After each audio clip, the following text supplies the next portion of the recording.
And it appears that we are live.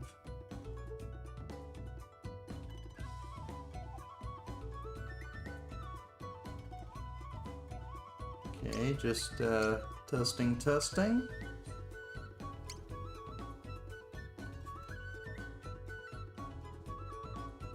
Alright, we are live. Hello everybody, I am the Sauntering Spellcaster, sauntering through your mind. And other places. And today I hope that together with our friend, the prisoner, yeah, he looks like that.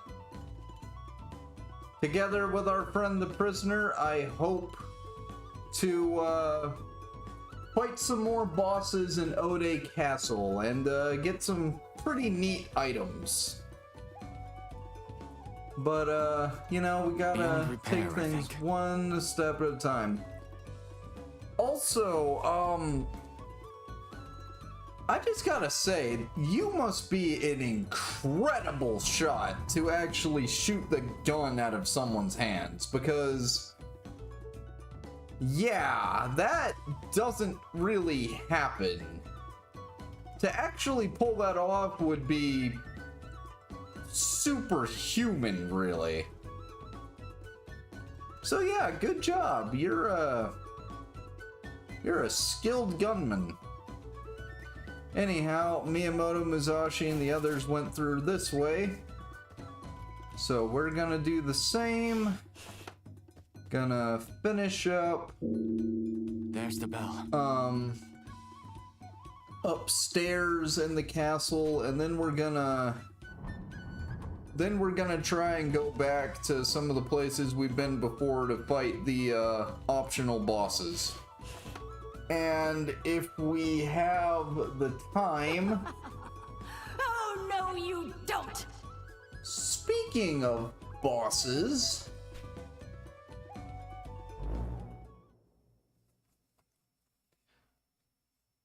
I will not let you harm Lord Ode.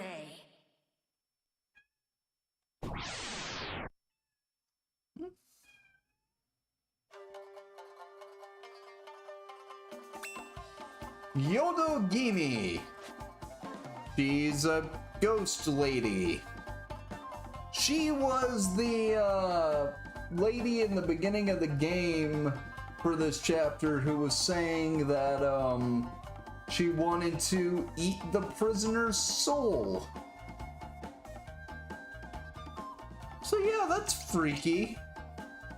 She has weaknesses to ice and to wind, so we're gonna use those.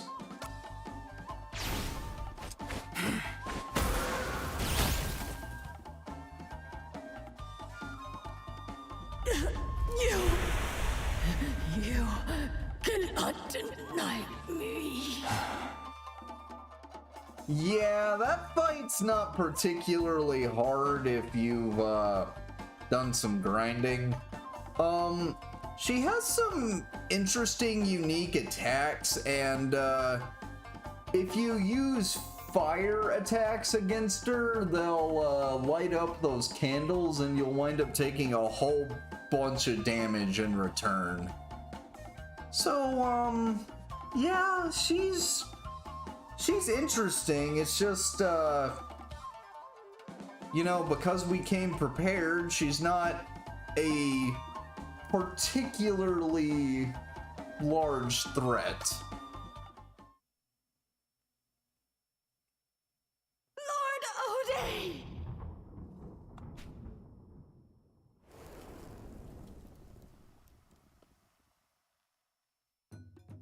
But yeah, that was Yodogimi.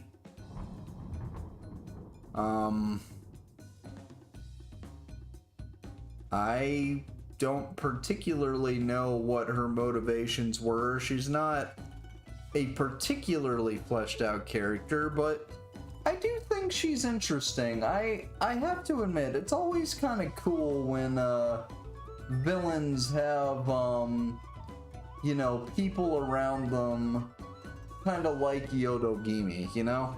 I just think it's neat. Kind of reminds me of the relationship that Yumi and Shishio have in the Kyoto arc of Rurouni Kenshin.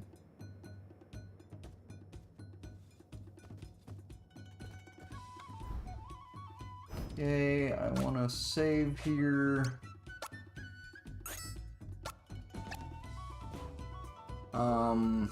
Is there anything Please in wait. here? Oh, wait, I remember what this is. Yeah, this is actually super helpful. I wanted to repay you for helping me earlier. Please accept this gift. Yeah, we'll accept your gift.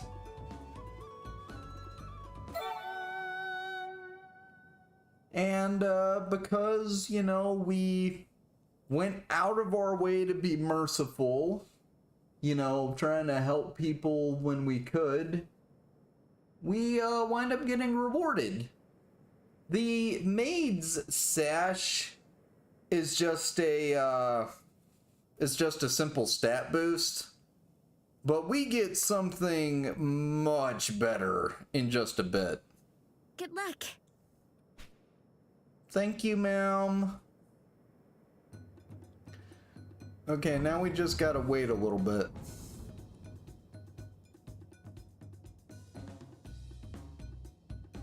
Wait!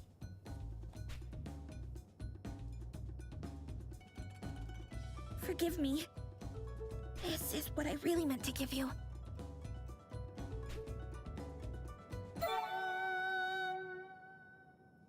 Lacquered medicine box. This item is debatably one of the best possible items you can get in this entire game. Anyway, good luck. Thank you. So, let's look at what we got there. Maid sash. You know, it's an extra point in defense. That never hurts. And it's proof that we went out of our way to do the pacifist run. So I'll equip it just, you know, because it's nice. This right here, however, the lacquered medicine box. It boosts your special attack through the roof if you equip it as an accessory. But it also is one of the best HP restoration items in the entire game. We are going to be using this to help us defeat the optional bosses of this chapter. So, now it's time to do a whole bunch of backtracking so that we can beat these bosses. Thankfully, with the help of the prisoner and the lacquered medicine boxes, this hopefully shouldn't be too difficult. Also, farewell, Mammoth. We didn't get to know you all that well, but you were integral to our mission.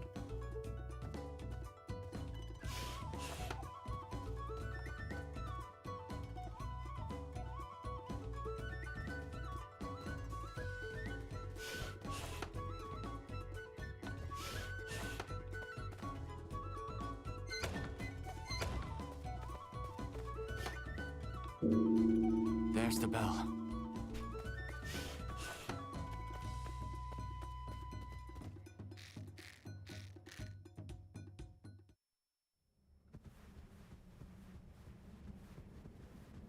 So, one thing you'll notice, if I press Y, the prisoner is also cloaked. Remember how in the beginning of the chapter they said our goal was to get the prisoner out of here? The Inma clan really had a lot of foresight. They understood that, hey, the prisoners gotta be able to hide too. So they gave Oboromaru multiple cloaks. I think that was quite smart of them. In fact, you actually have a maximum of 4 cloaks, meaning that the Inma shinobi were smart enough to realize that if Oboromaru had one stolen or if one of them was destroyed, he would still need enough to get the prisoner out and possibly have a spare. That level of foresight is quite admirable, really. Just goes to show that ninjas very much, they very much valued planning. Also, I like how the prisoner is just like throwing the cloak on and off in the pause menu. I think that's kind of cute. Well, let's try to get to these bosses. Oh wait, we just went up there. We don't need to go back up there. Yeah, this castle is big and I have gotten lost in it several times playing this game.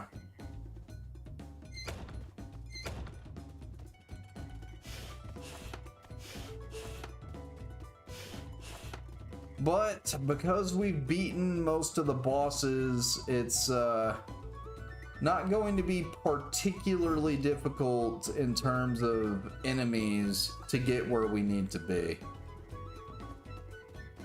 It's just gonna be time consuming. Okay. We need to get to the lower floors of the castle.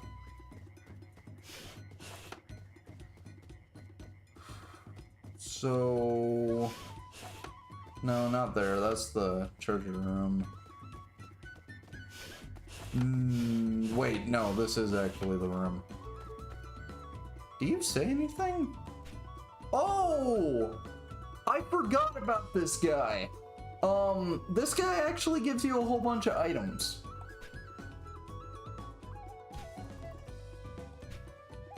Also, he gives me further credence that Ode Io is a necromancer because he says the castle is cursed.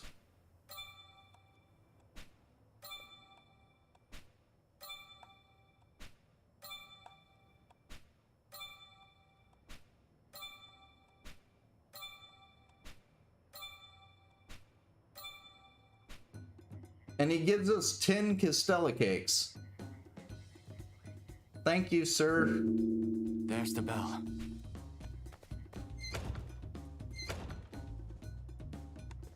Plenty of healing items now.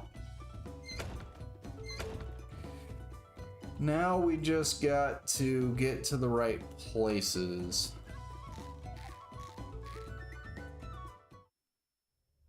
Yep. It's time consuming, but it is worth it.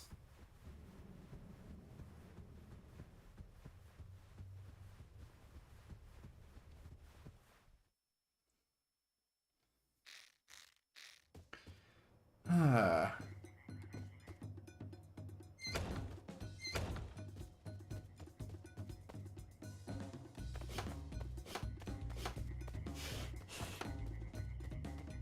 Wait. Are we... I'm not quite sure if we're going the right way, but I'm certainly gonna try. We might need to go back this way and use another exit. Because I know what it is that we need to do. I just need to be able to actually get there. Okay. Okay, this is the first floor.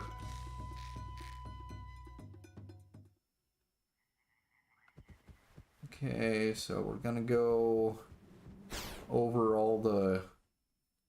Okay, maybe falling down was actually a good choice, because there's, we can reorient ourselves from here. Also, I've never fallen down here with the prisoner before. Ooh, that's smart. Yeah, I'd For a imagine it moment, I would. thought I was done for. Yeah, I'm kind of surprised. You don't have any ninja training. You took that like a champ.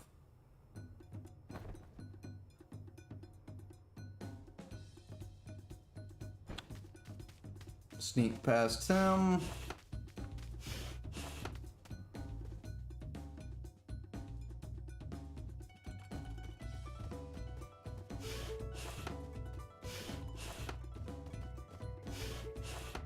Okay.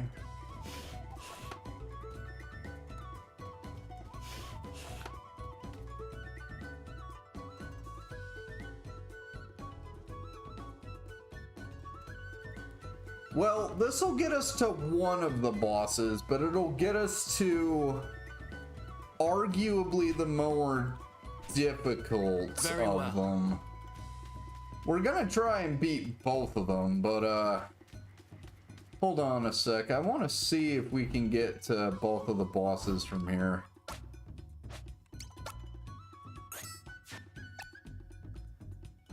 It is so cool just seeing them standing on top of the roof like that.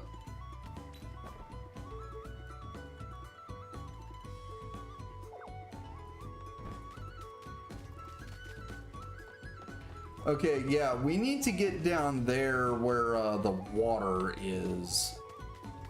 I'm trying to remember if you can get there from where we are. Because that's the storehouse. And if we get on the roof, we can fight the other boss. I'm trying to figure... There's the bell. I'm trying to figure this all out as we go.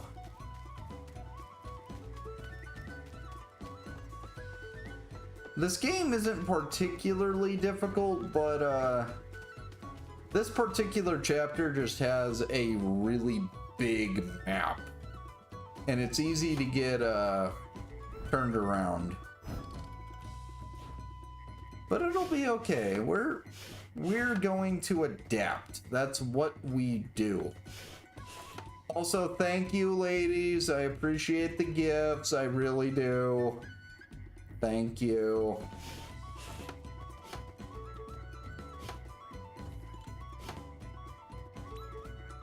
No.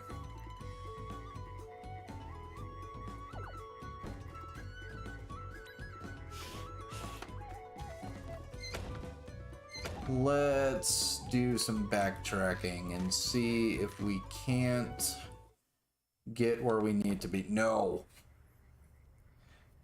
This guy is persistent. He's been up here in the attic for hours. Dude, we've already beaten like 2 of your bosses. But hey, I gotta give the guy props. He's certainly persistent. There's something admirable to be said in that.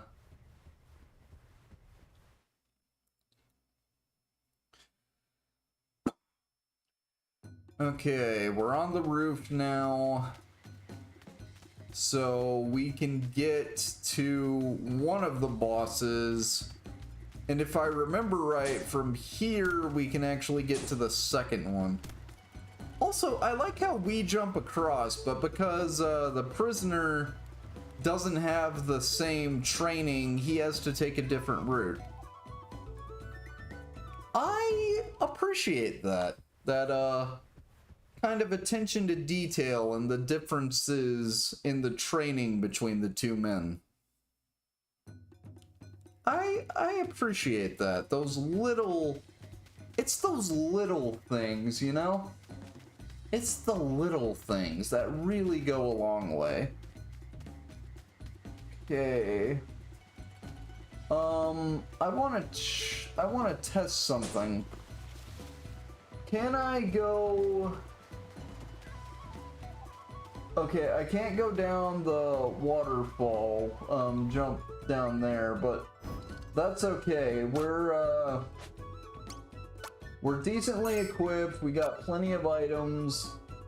I'm going to try and do this particular boss. He gives, if you beat him, you get a decent weapon from him. So, I'm going to first look up some stuff about this because, this boss is a little weird how you actually get to him. So I'm gonna look this up real quick because, it's a little complicated, I guess.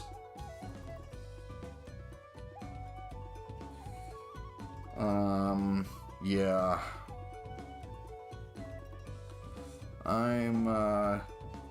I'm checking this out because, the puzzle that's in here is a little bit weird. Okay.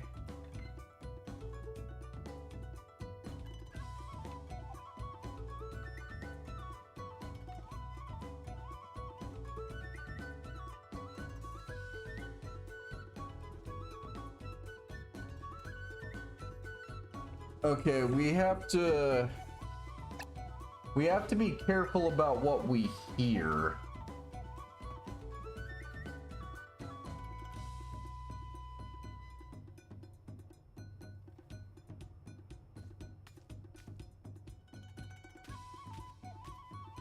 There's the bell. And if I remember right, Oboromaru does make a comment about what we're looking for.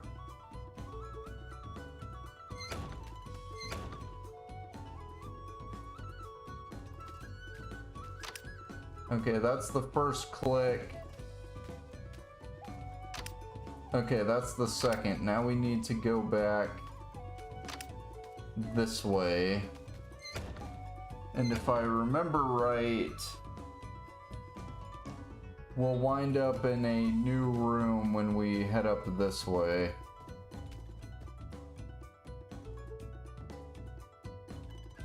I hope I did that right. I guess I did something wrong. Okay, hold on.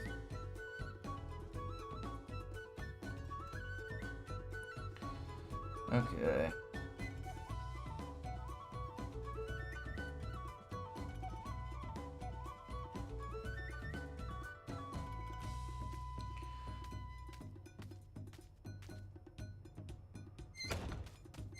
Okay.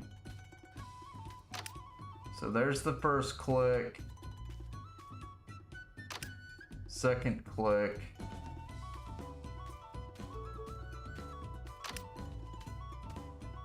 We go back through here, I believe.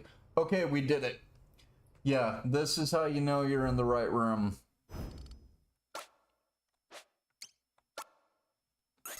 Okay. So, there's just a random sword hanging up there.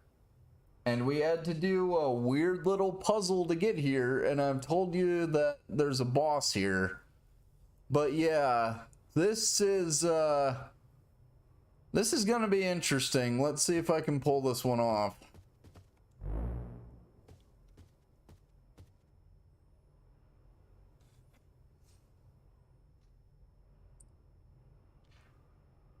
The Muramasa blade belongs to me and me alone.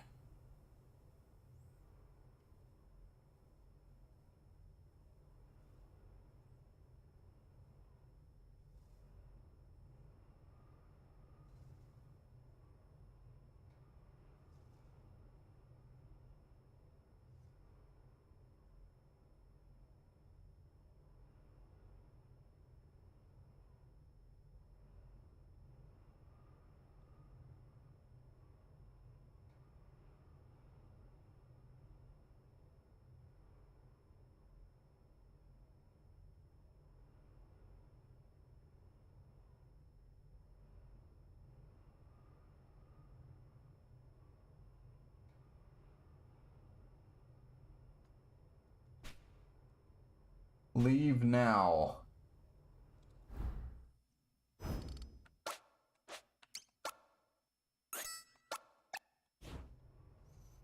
Sorry, sir, we want that sword, or I will cut you down.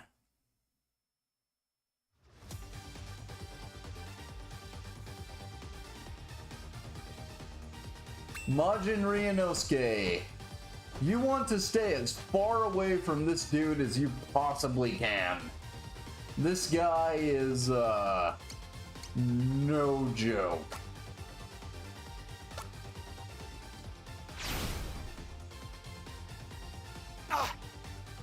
Oh, you didn't even let me move the prisoner yet.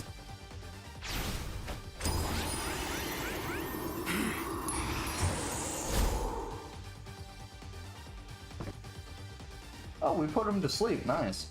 But yeah, the thing with this fight, you don't want to be anywhere near. You don't want to be anywhere near the guy. So, lacquered medicine box.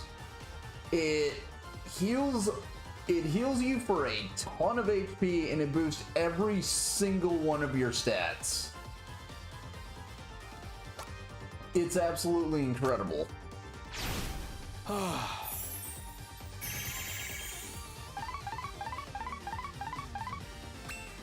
And because he's asleep, that means he's not gonna be hurting us. But he resists a lot of stuff, as you can see. He doesn't resist a lot of the elemental attacks, which is good. But as you can see, 1,248 health. So he actually has more health than the King Mammoth. But if I remember right, he's not able to heal himself. So we want to stay away from him and slowly wind down his health and his stats. Since he's asleep, that's gonna make things easier. 82 damage, not bad.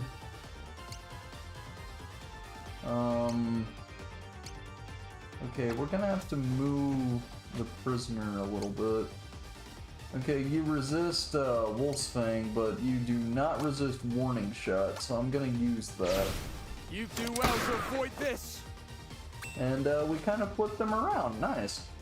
Okay, Phantom Butterflies has been good to us, so we're gonna keep doing that. Maybe this.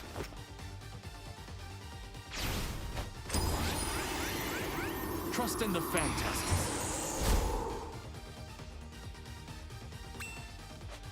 This fight is about being patient. If you aren't patient, this fight will destroy you. Slow and steady is the way to win this fight.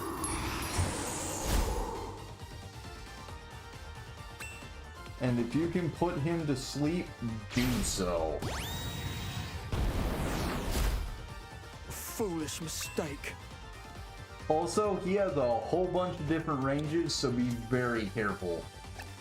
But yeah, we don't want the prisoner dead, so let's heal him. Here. You saved me, friend.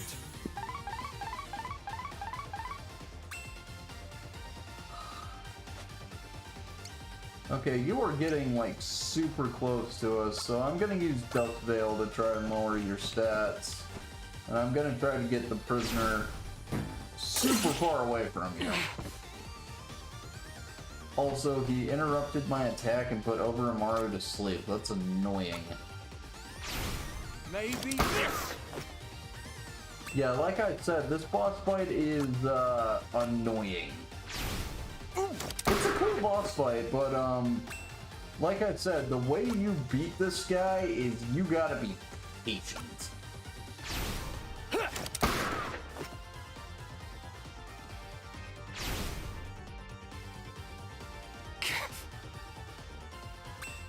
Okay, thank goodness you woke up.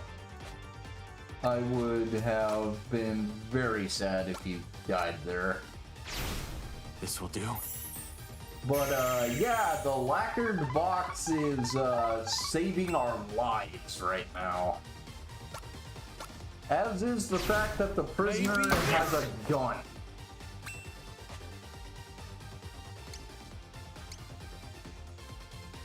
And some butterflies.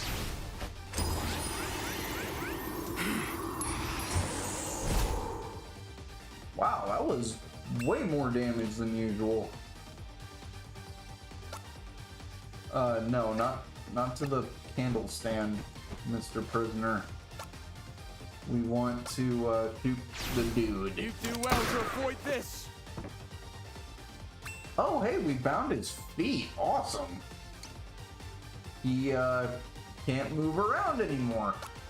I'm gonna use Dust Veil to lower his stats. Keep popping up warning shots, which this doesn't feel like a warning shot anymore. This just feels like you're shooting at him. But hey, it's flipping him around a bunch, which is certainly helping. You do well to avoid this. Even sand. Not bad. Not bad at all. I don't know if you actually can poison this guy or not, but I guess it's worth a shot. And we destroyed one of the can. Okay, you can poison him. Cool. I didn't know you could actually poison this guy.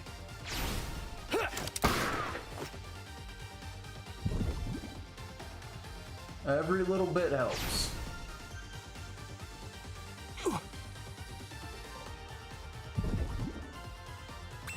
But yeah, let's get Orochimaru as far away from this guy as we possibly can. This will do.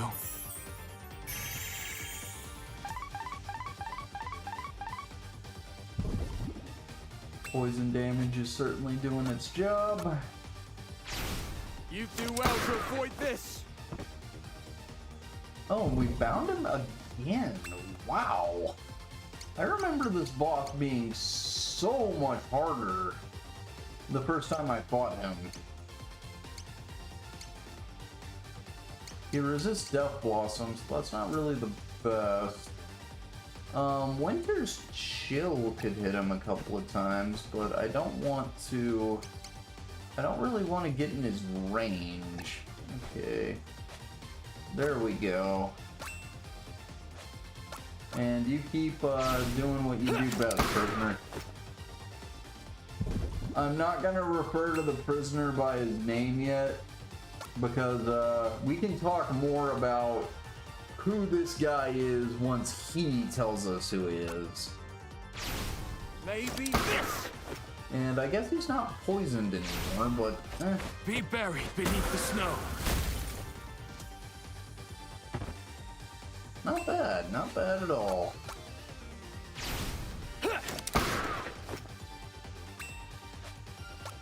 Another Winter's Chill, and you do another warning shot. You are getting really close to me. I don't appreciate it. What? Oh no. Oh no, that's not good. Yeah, we need to back up away from this dude. Okay, thankfully, Orochimaru's evasion is absolutely ridiculous, because, I don't want to get hit by some of this guy's attacks. He has nasty attacks.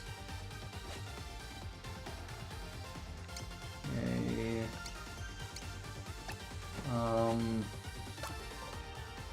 Well, he resists it, but I think it'll do more damage. So, Wolf's No man Fang, is a juggernaut. not terrible. Half What's Moon this? Blade, we resist it. Oh no. That's the attack that puts us to sleep. Oh no, no, no, no, no, no. Stay in the fight. I must.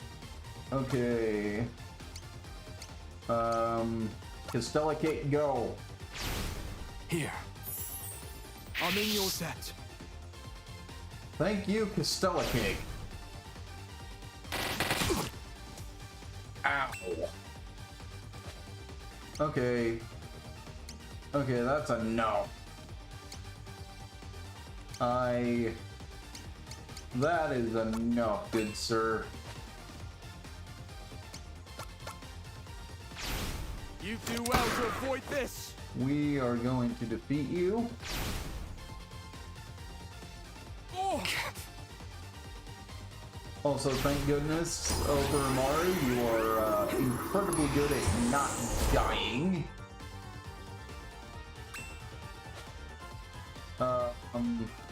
Okay, 34 more health. You know what?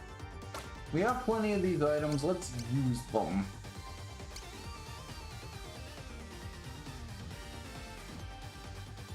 Strike fear into someone with a raging inferno. I don't know if this does damage though. And we're kind of at low health, so I don't want us to die. I've got your back. But we might as well use Thanks. these items. We've had them for a while.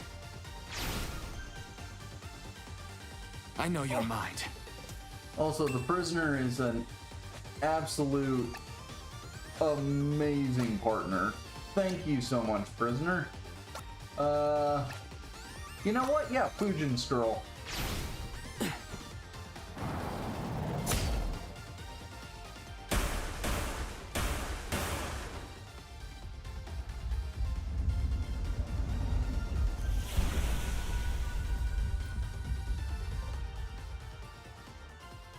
Be at peace. And with that, hard-earned we reward. beat Majin Ryunosuke.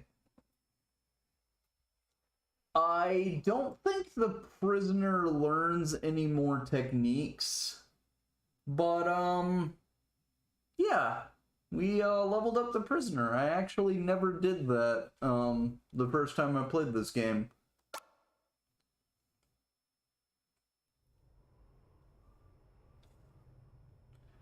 And with that, we can get this sword, and it's a There's something written Muramasa. here.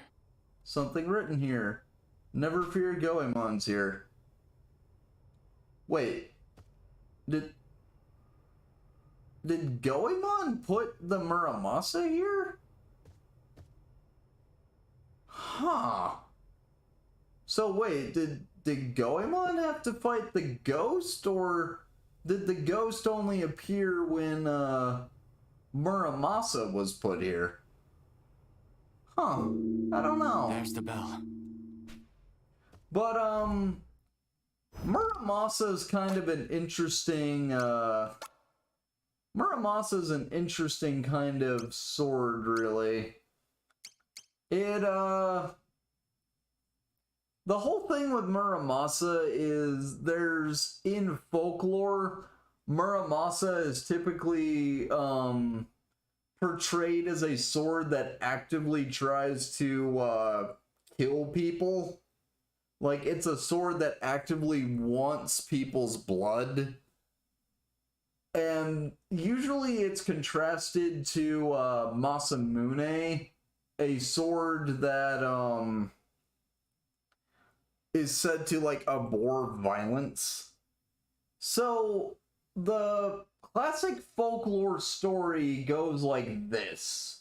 You have these two legendary swordsmiths, Masamune and Muramasa. They put both of their swords into a river to test the sharpness of their blades, to see what they will and will not cut. The Muramasa, when it's put in there, every fish that swims past it winds up getting cut. When they put Masamune in there, nothing around it really gets cut. Like, leaves actively like flow away from it. The fish actively flow away from it. But when Masamune used to defend the guy who made it, it's particularly effective. If I remember right, part of the reason that Muramasa swords wind up being demonized is, if I remember right, a Muramasa sword was used to kill it was used to kill relatives of like one of the warlords of Japan. It might have been Tokugawa. So Tokugawa may very well have started the whole idea that Muramasas are just super cursed as a form of propaganda, basically. But it increases our attack by a bunch. It lowers our accuracy a little bit, but it's nothing terrible.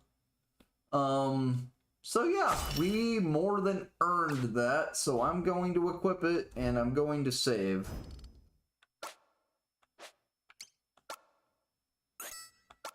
Okay, now I want to see if we can't get to the other boss. Also, this pot is a trap. It doesn't do anything. It just wastes your money. As far as I know, that's all it's there for, is to waste your money. Okay, how do I get out of here?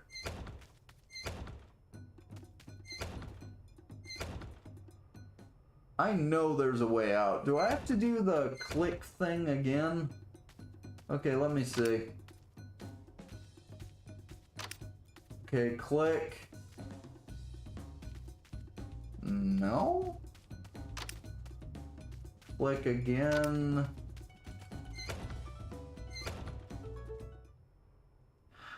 I am trying to figure out how you get out of here. Okay, click. Click. Okay. No? Okay, I'm gonna look this up. How on earth are you supposed to get out of here?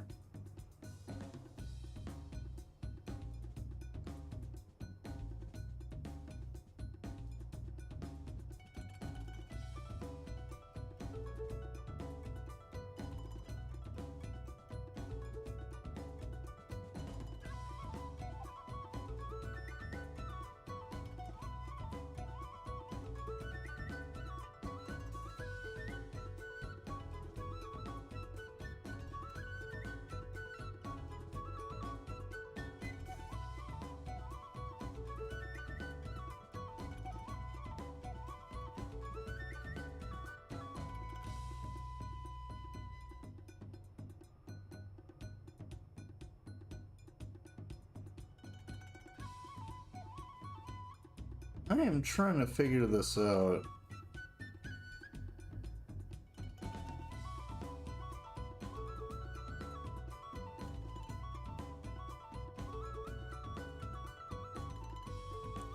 Okay, apparently the pot at the end of here actually does have a use. If you're willing to teach it if you're willing to give it a whole lot of money, it actually gives you, one of Orochimaru's best techniques, but the only way you'd ever have that money is if you're doing the kill run.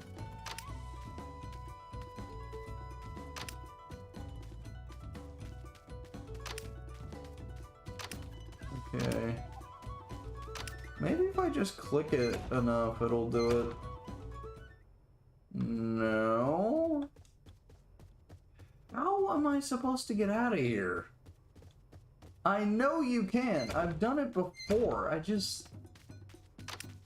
Okay. Okay.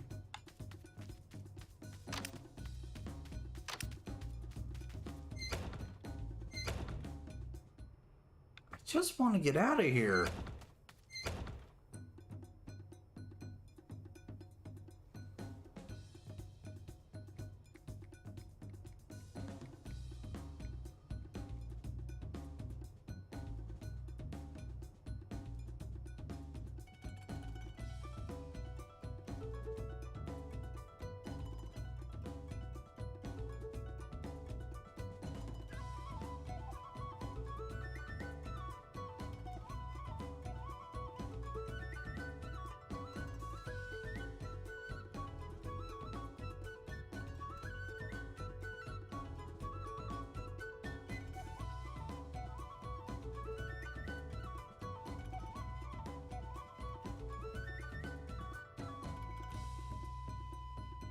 I am trying to figure out how you're supposed to get out of here.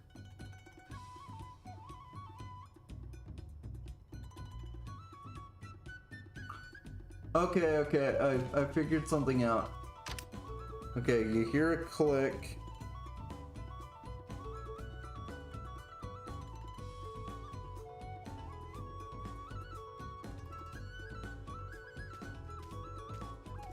So you walk down to the pot. There's the bell.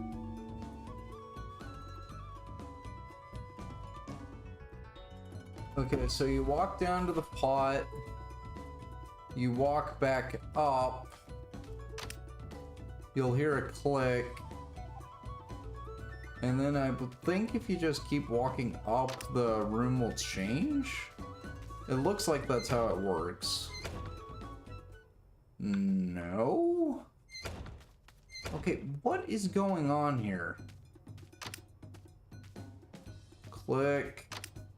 Click. There's the pot.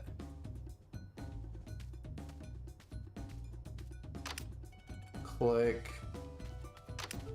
Click. No? What is going on here?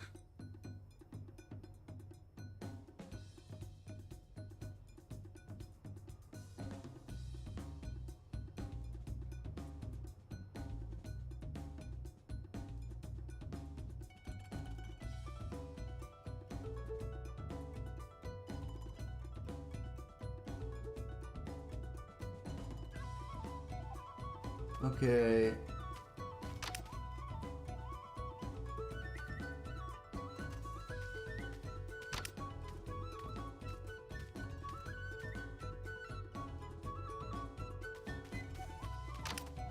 Click.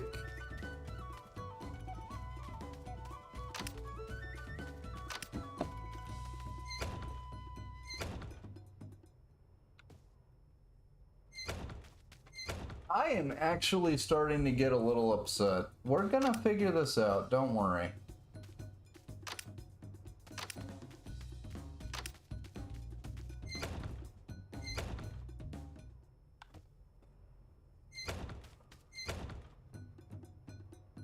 We're gonna get out of here, don't worry, but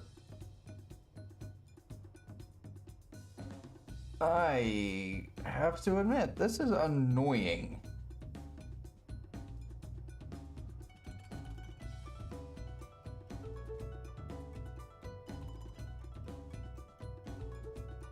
Okay, so you're only supposed to hit the switch once. It looks like.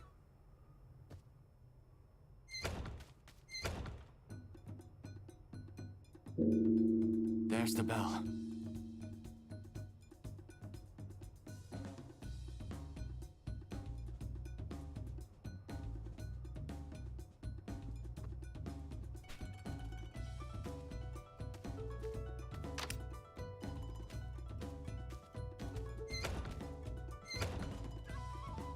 Okay. That was annoying, but we did get out of the room. Thankfully. Now we just gotta figure out how to fight this other boss. Which, thankfully, this next boss isn't as difficult. But I do still have to get to the boss. And then we have to get back through the castle so that we can fight Ode Io and finish the chapter. Be careful not to fall off.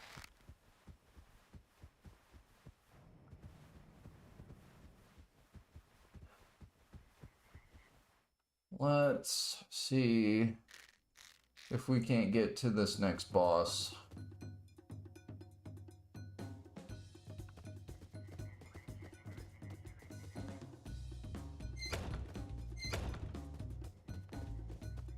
Okay.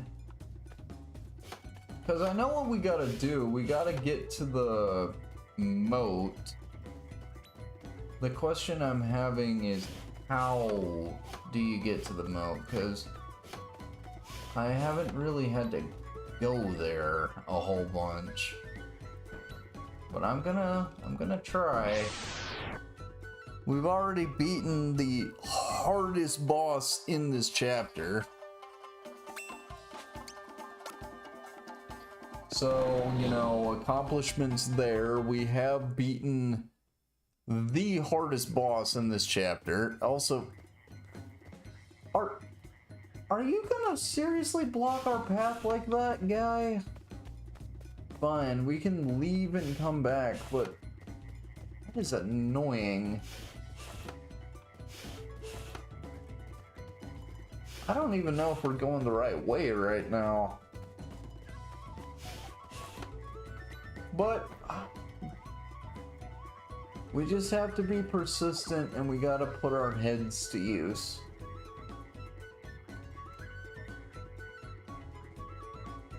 Could you please move somewhere else?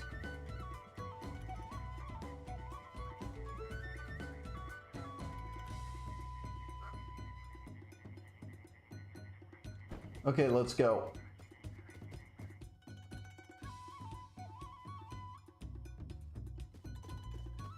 Okay, this is the 3rd floor. I don't think this is where we're supposed to go.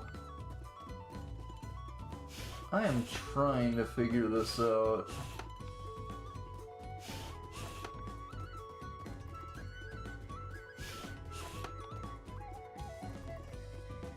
I am trying to figure this out, and I am having a particularly difficult time.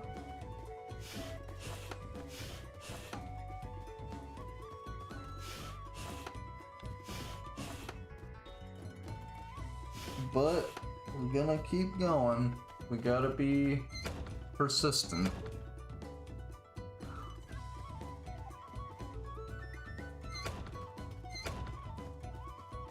We will figure this out.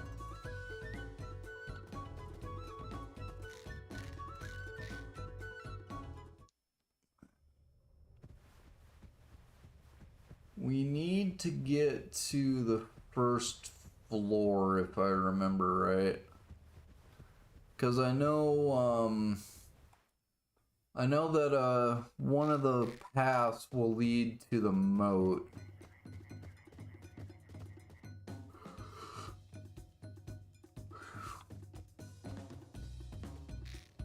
Wait, isn't this where we... Yeah, that's we've already been there. I don't think we need to go there.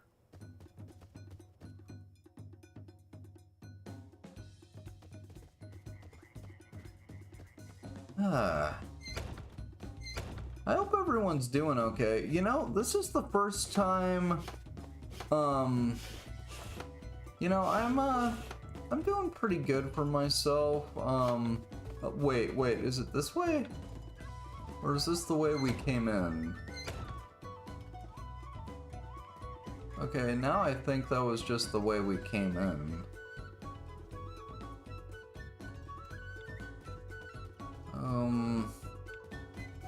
Where are we supposed to go from here? Do we have to go up this way to go down? Like, no? I am trying to figure this out. Because I know we gotta get to the water. That's where you're able to fight, you fight this next boss by going into the moat.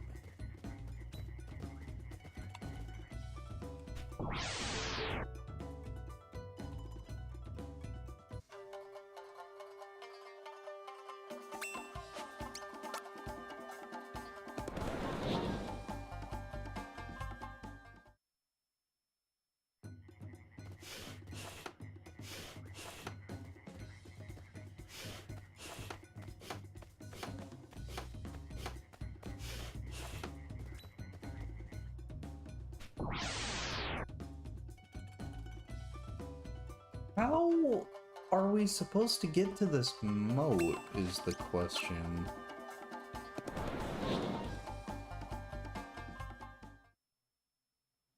We're gonna figure it out. We just gotta take things one little bit at a time.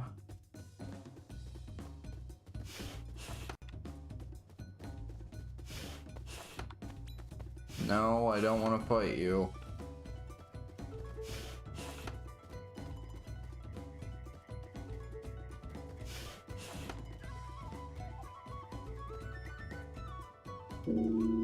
There's the bell.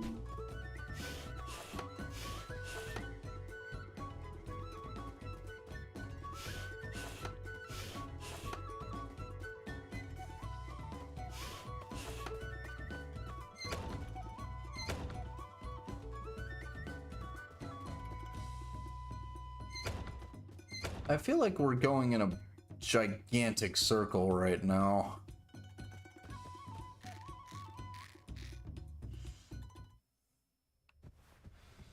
I know we're going in a circle, but there has to be a way to get to where I need to go. I just haven't figured it out yet.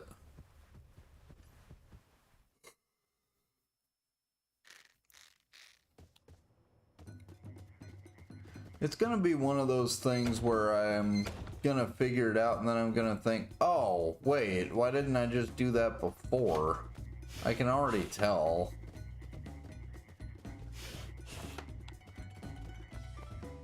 No. Not that way.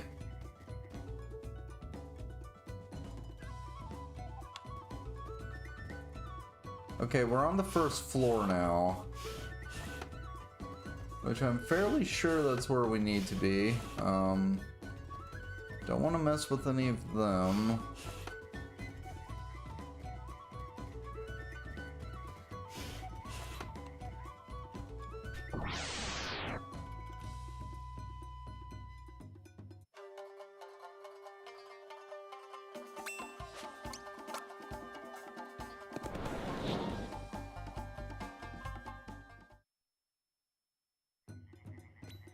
We just need to get past all these people.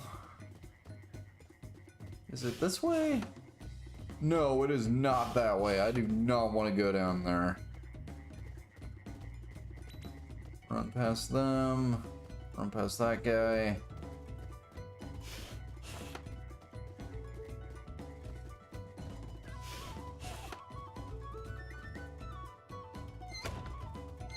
Okay. I'm a maid in a box. It's shut from the inside. What? Why? Why? Why? That's weird. Like, that is definitely weird. That's weird. I hope that lady's gonna be okay. I don't wanna... Please don't shut yourself inside of boxes.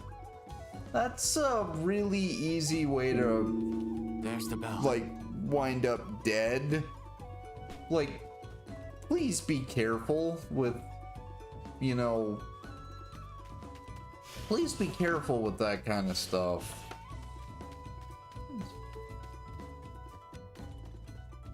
Okay, hold up. Maybe it is this way.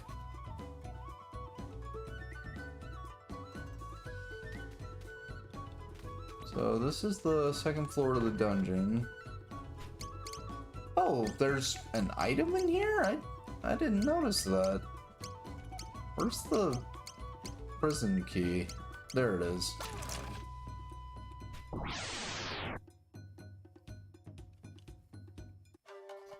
But hey, extra items never hurt.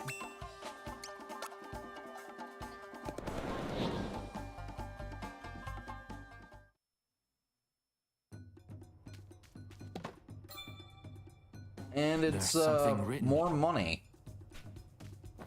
Okay, thank you, Goemon. I didn't bother to check the other prison cell. That probably would have alleviated a lot of my worries last time.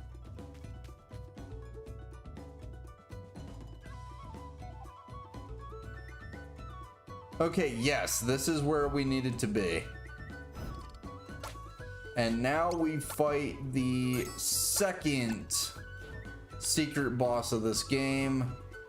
And then we can try and finish this chapter. But here he is.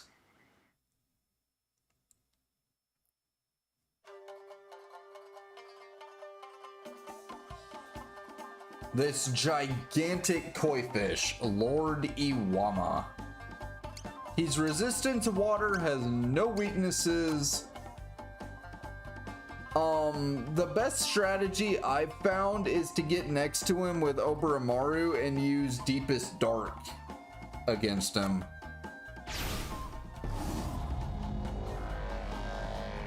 Shadow, guard my steps. He has a lot of health. But if you petrify him, he instantly dies.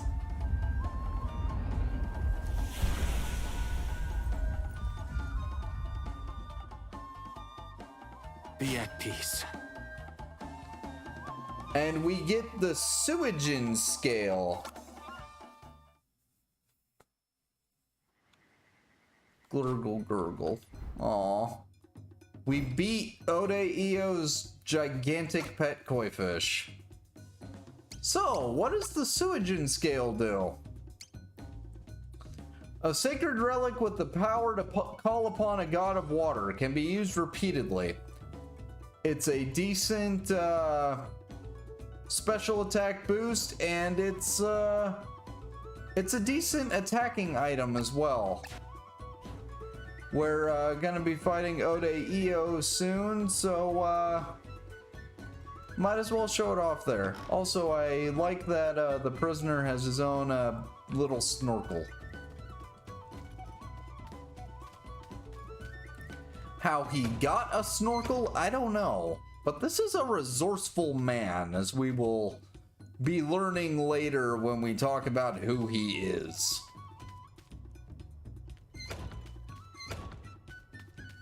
Anyhow, let's get out of here.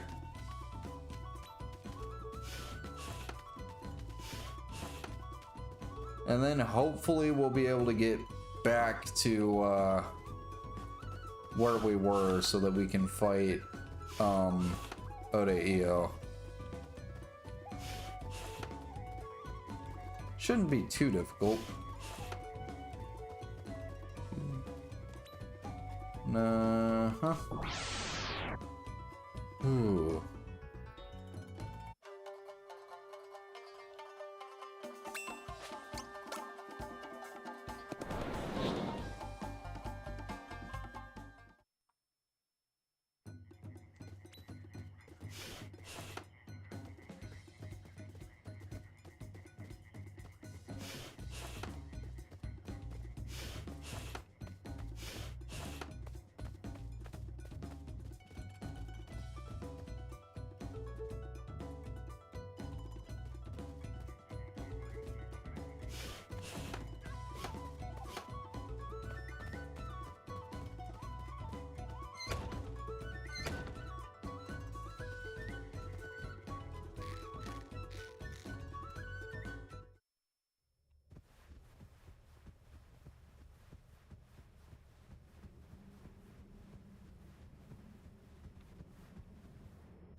Oh, my kitty is outside my office door wanting to get inside because my kitty loves playing with me, but I don't want her to mess with any of the stream stuff, but I also don't want her to feel sad because I love my kitty. She's a good kitty.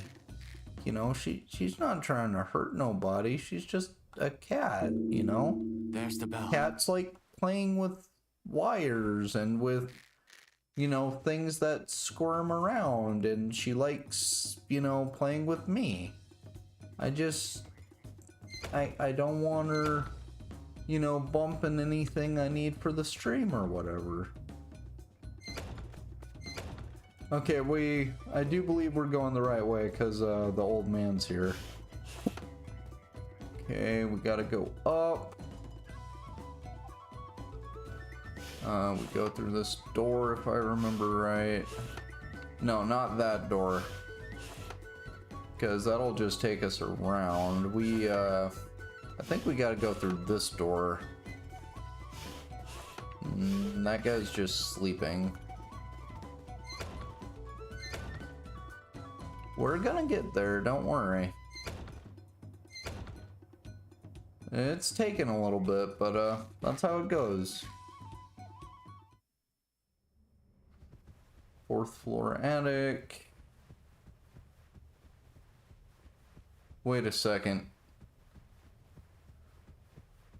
Wait a second. I don't think we're supposed to go this way.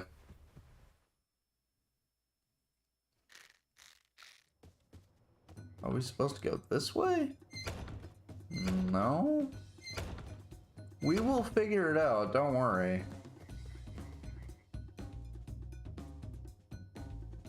We are going to figure this out. We've done it before, we can do it again. Okay, we do need to go over here because we gotta get as high in the castle as we can. So this takes us to the 3rd floor. We gotta get to the 4th floor.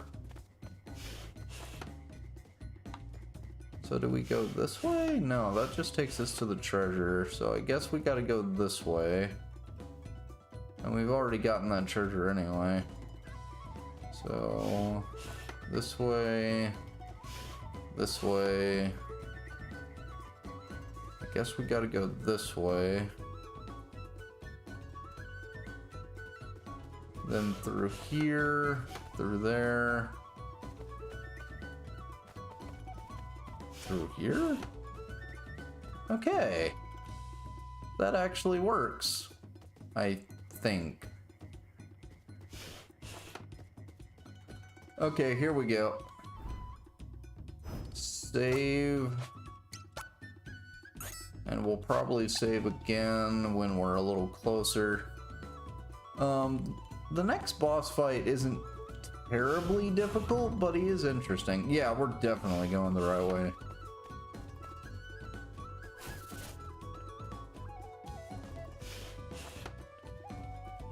Ugh.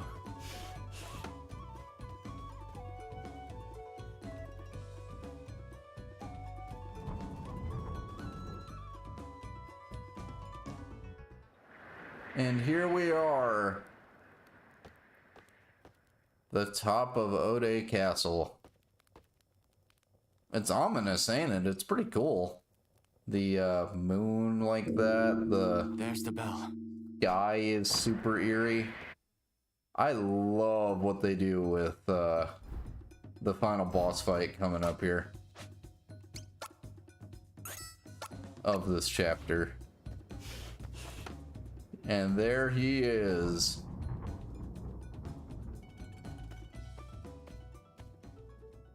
You again. That you continue to trouble me can only mean one thing. You must have defeated the great Musashi. Yes, we did in fact beat Miyamoto Musashi. Filthy rats. Creeping about my castle uninvited. It seems I'll have to deal with you myself. Do not underestimate me. For I, Lord Ode, will not be brought low by vermin like you!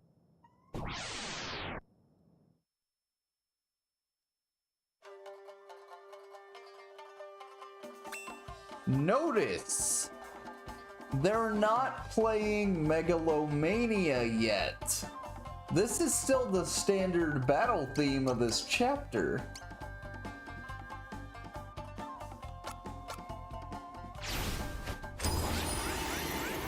Trust in the phantasm. How long will you keep up? You do well to avoid this. Think you've got the upper hand?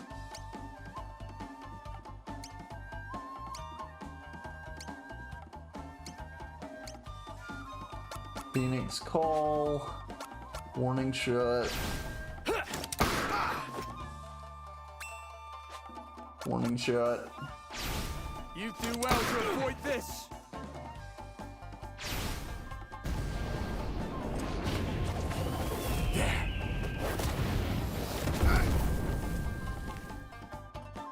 I expected nothing less from the ones who bested Musashi. No man is a juggernaut. No! Not allow it. Shame it came to this.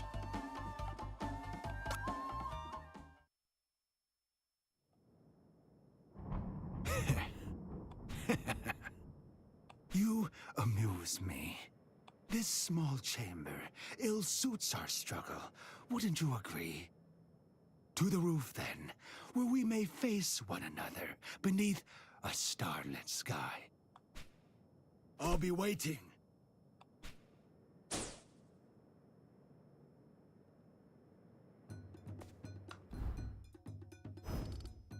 If that felt too easy, that's because it was.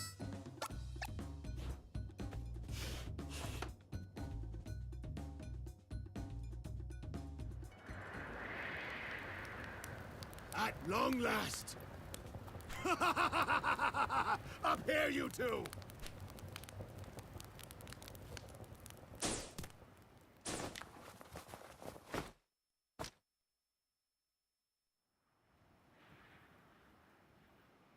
Mark well this moment as I, Ode Castle, unveil to you the noble visage of he who will rule Japan forevermore!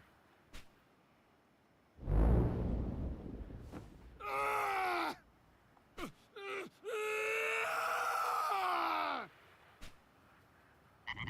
Mine! All is...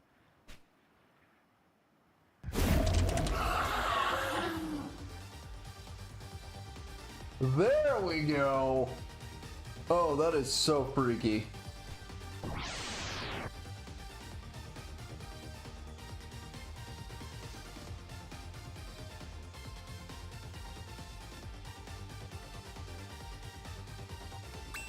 Gamahebi, a frog snake demon.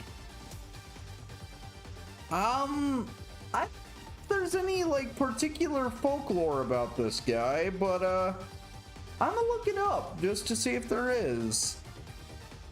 Huh.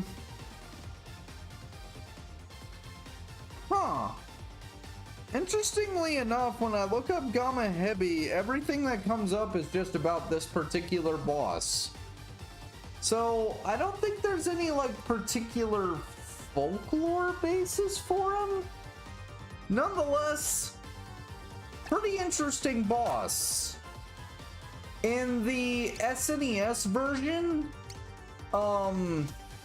this boss actually has an attack that they actually nerfed in this remake. Your horse and microfish will not live to tell tale. You sounded like Gollum there.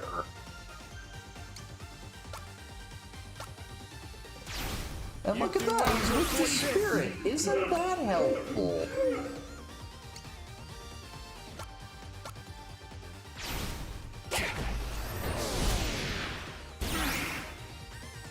Huh, I wonder if the symbols on his back there meant anything.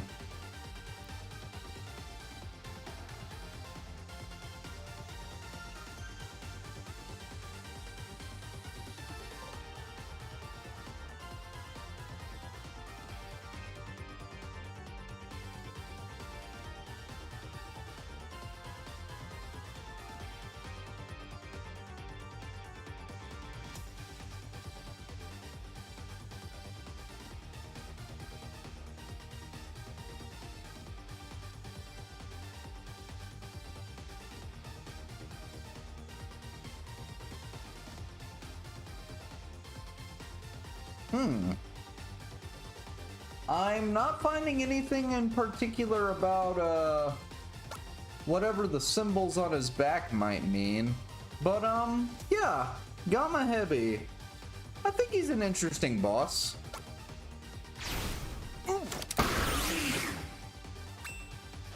I think he's a pretty cool boss.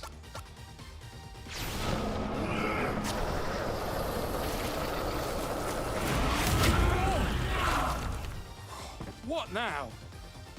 Yeah, Gamma Heavy's whole thing is about poison.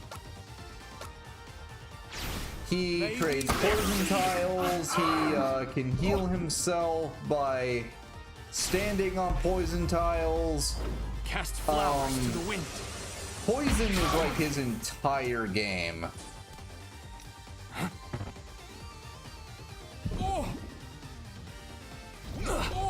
See? He will slowly absorb poison. Thankfully, Warning Shot does an incredible job at interrupting his attacks.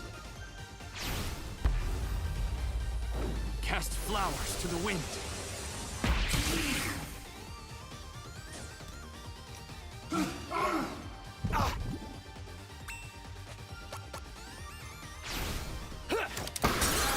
How'll that feel?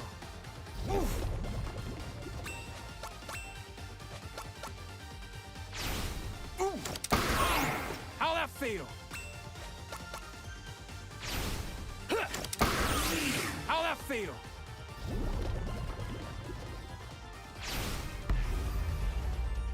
Cast flowers to the wind.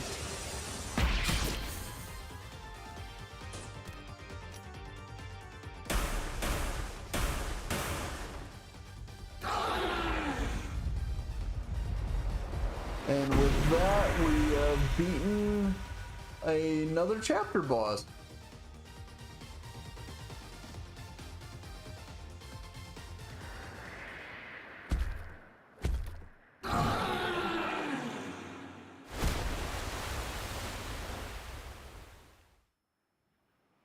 Good riddance.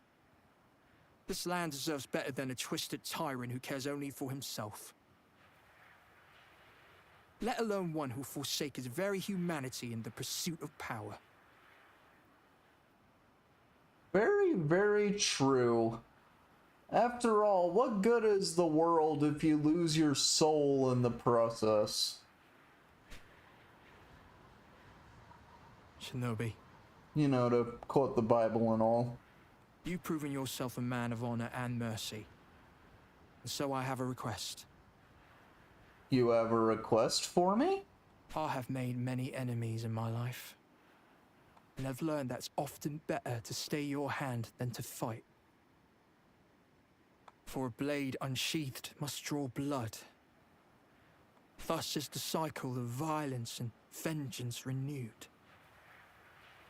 Well, you know what they say, live by the sword, die by the sword. You have a good point.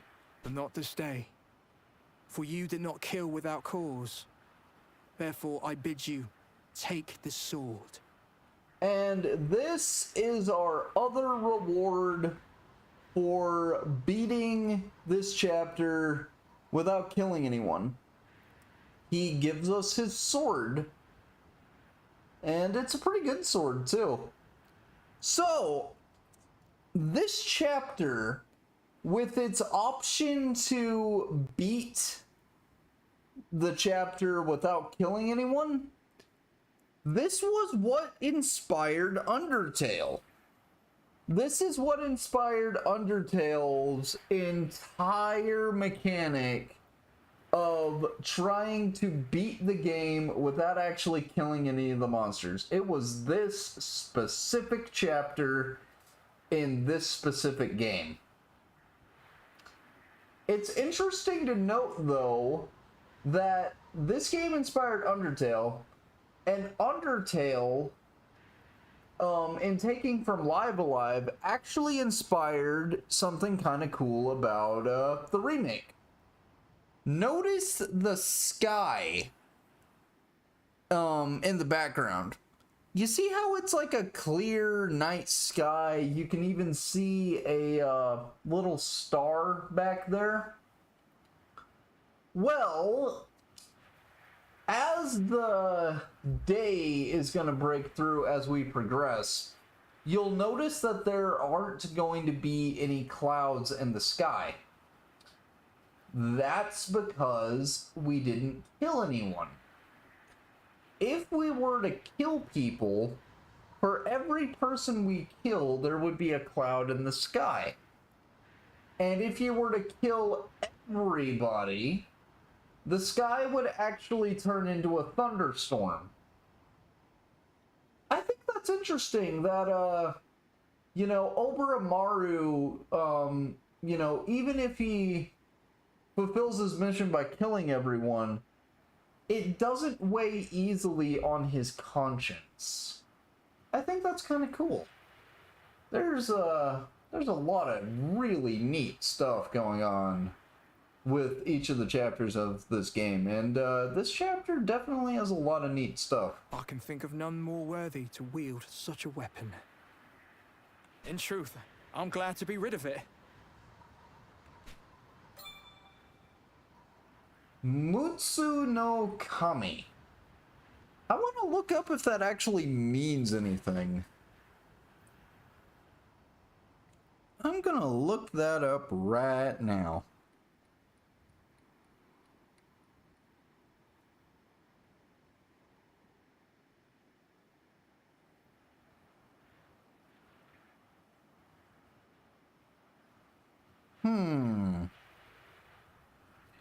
I'm finding a lot of things about a guy named Motsu no Kami, but I don't think that's what they're referencing with this. So I'm not really sure, quite what the deal with it is. Let me check a couple more things just to see if I might be able to find out if there's anything particular about this. Oh, okay, hold on. I actually have found something, and we'll talk about it in a bit. Okay.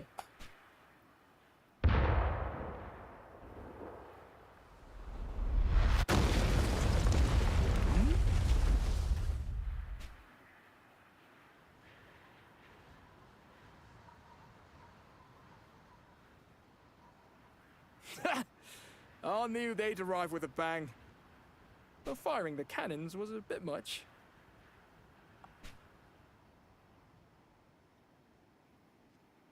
Yeah, this guy had a private What's that? navy. Who am I, you ask? Yes, who are you? I've been very excited to talk about who you are. I could have sworn I'd already told you.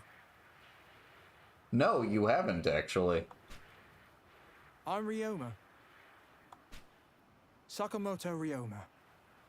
And there we go. This man right here, Sakamoto Ryoma.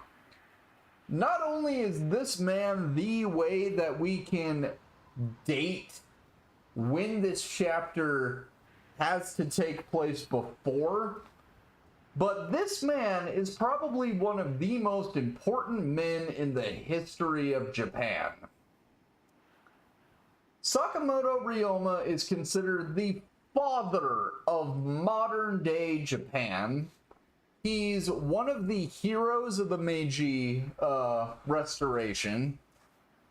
And this man led an absolutely fascinating life.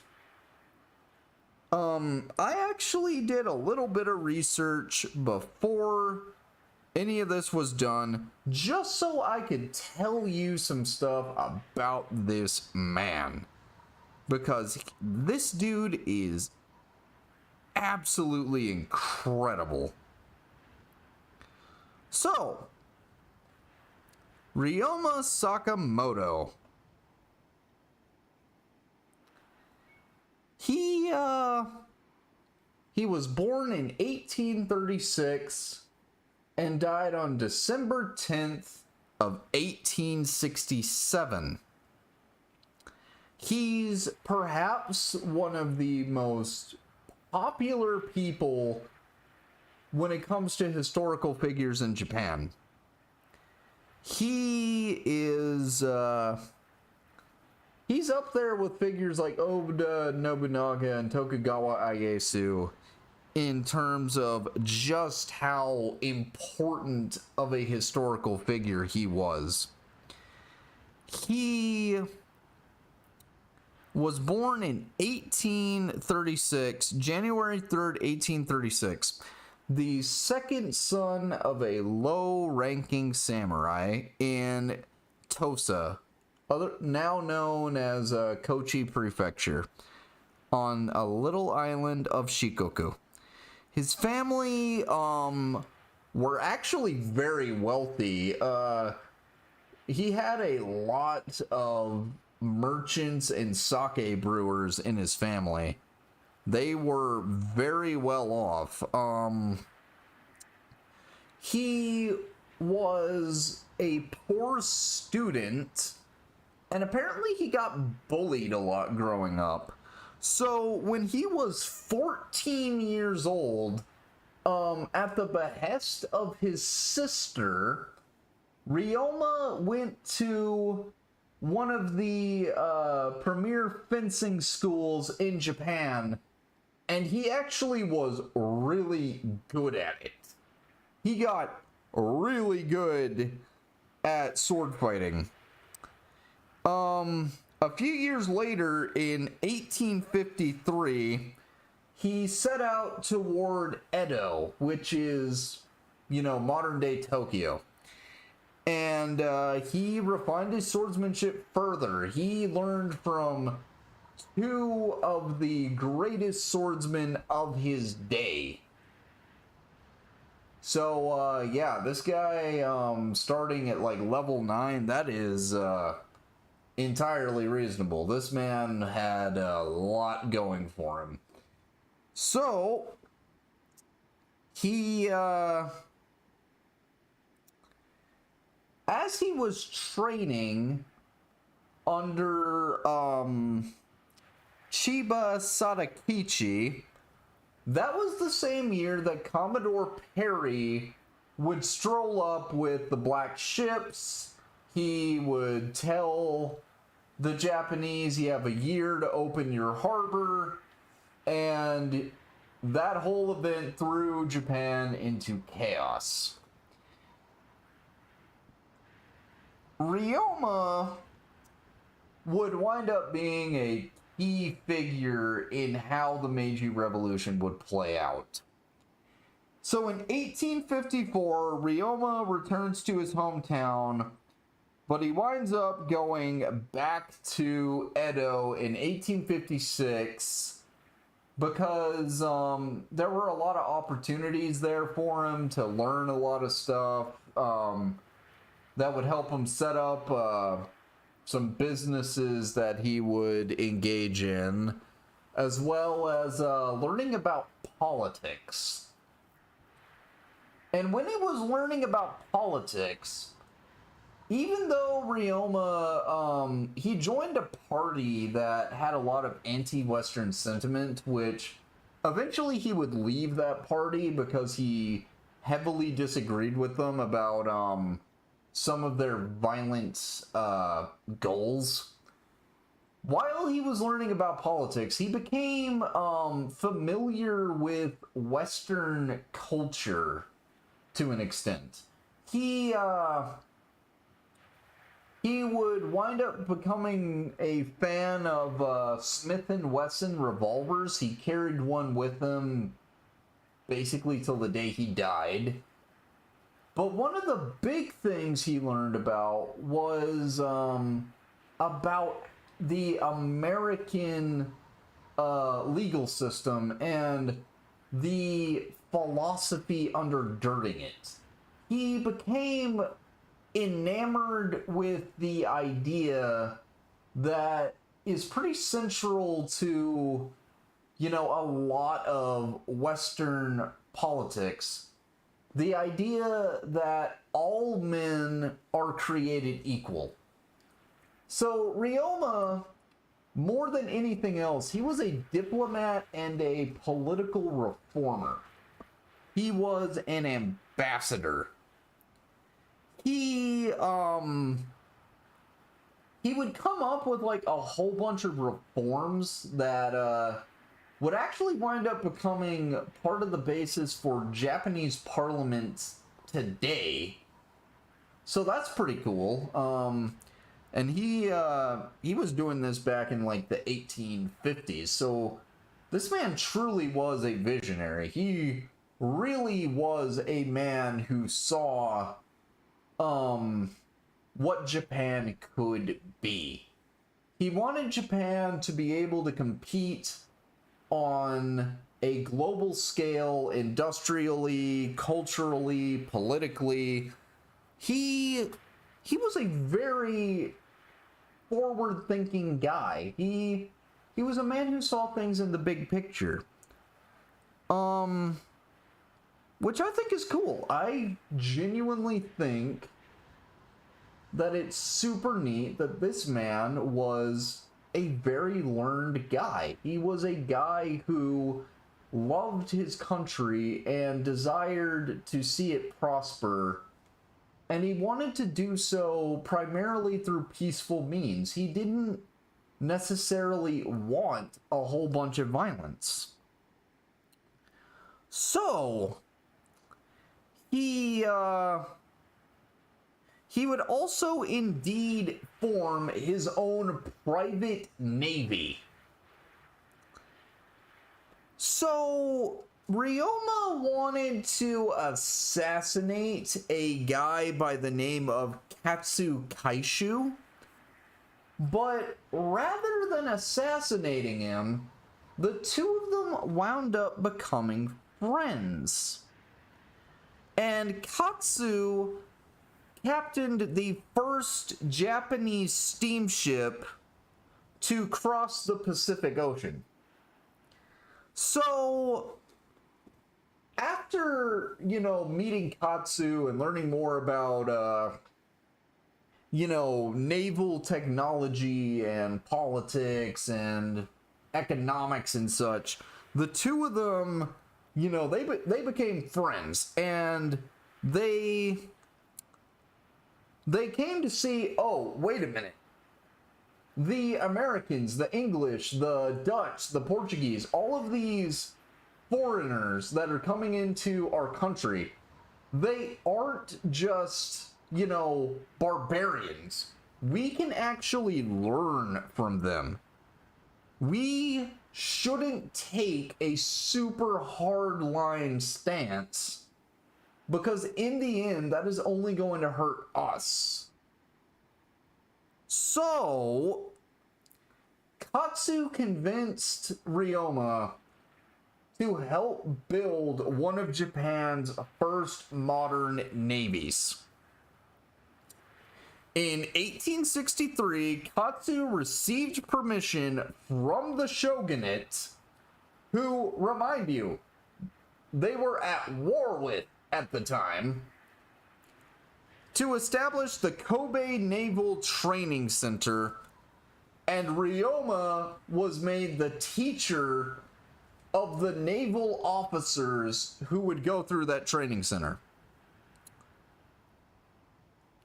But things continue to get more interesting. This guy is just a fascinating guy.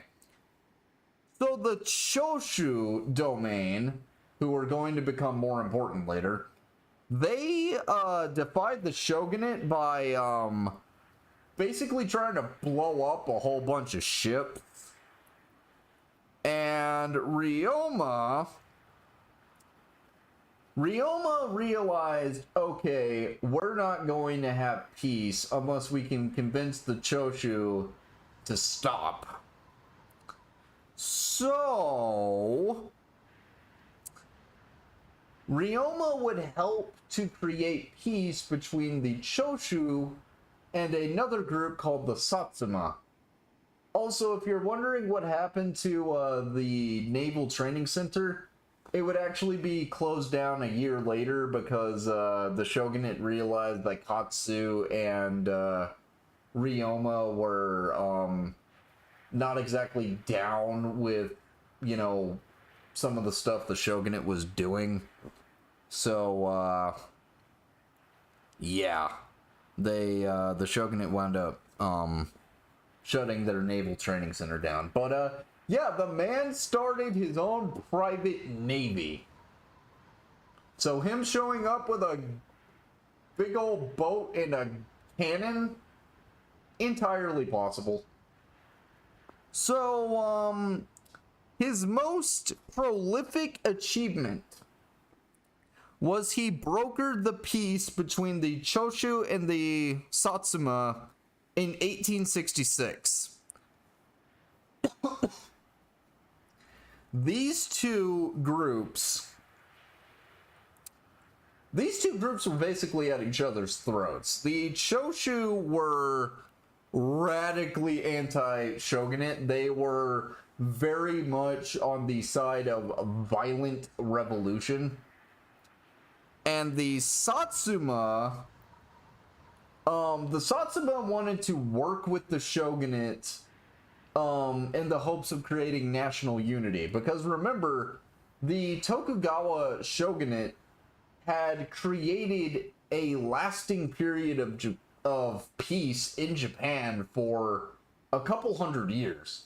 So these two groups had radically different ideals for what they wanted. But Ryoma, being a very skilled negotiator, he actually managed to bring these two groups who hated each other and actually got them to work together.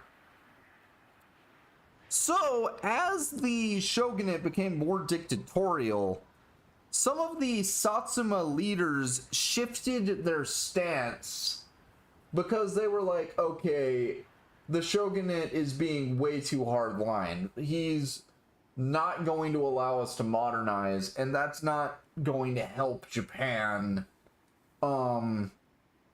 deal with all of this stuff going on with, like, foreign intervention. So, the shogunate told the Satsuma to fight against the Choshu, and the Satsuma didn't want to do it. They were like, no, this isn't going to help us.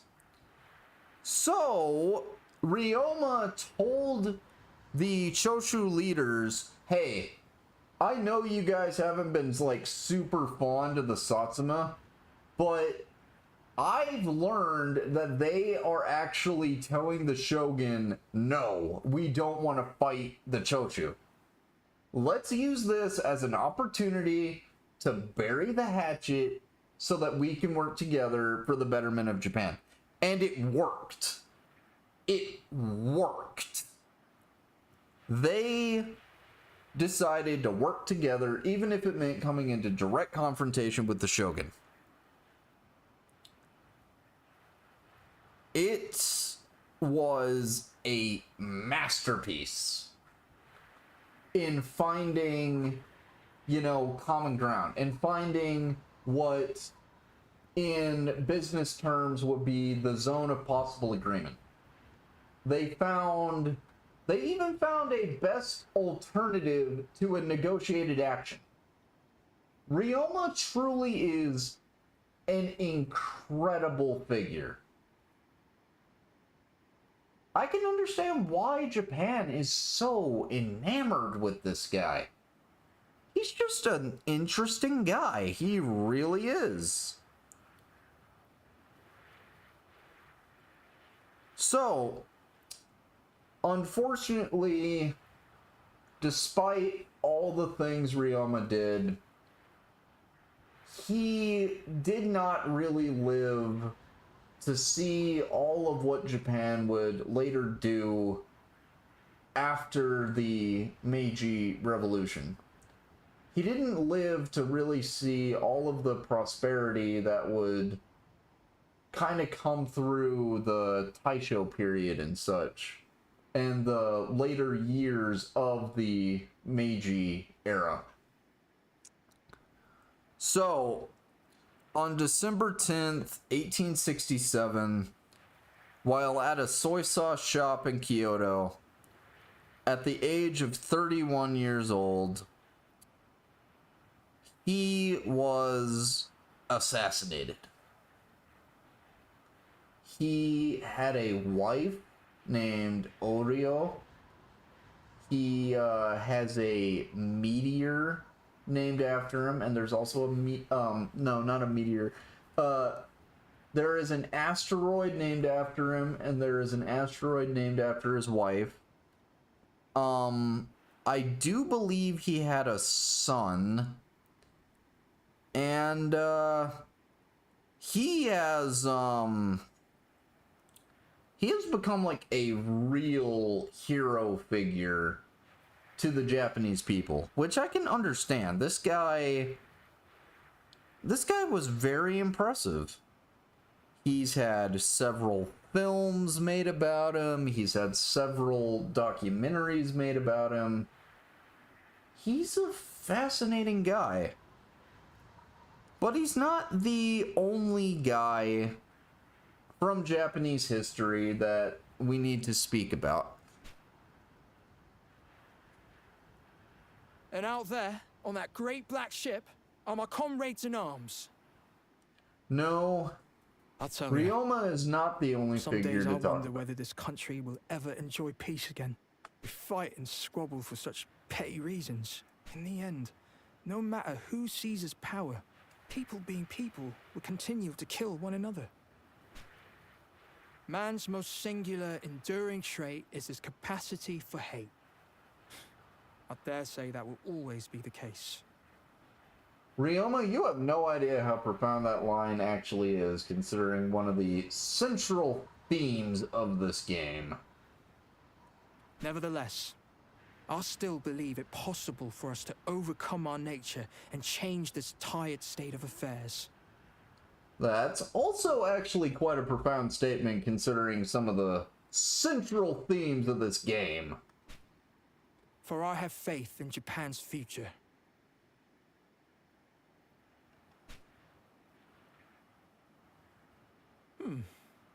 I've been thinking. Seems a waste for a man of your talents to remain a mere shinobi. Might you consider joining me in my labors to serve the Heavenly Sun?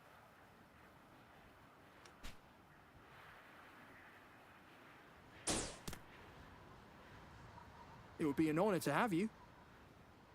And now we have a choice to make. We can either choose to work with Ryoma, or we can choose to remain as a shinobi.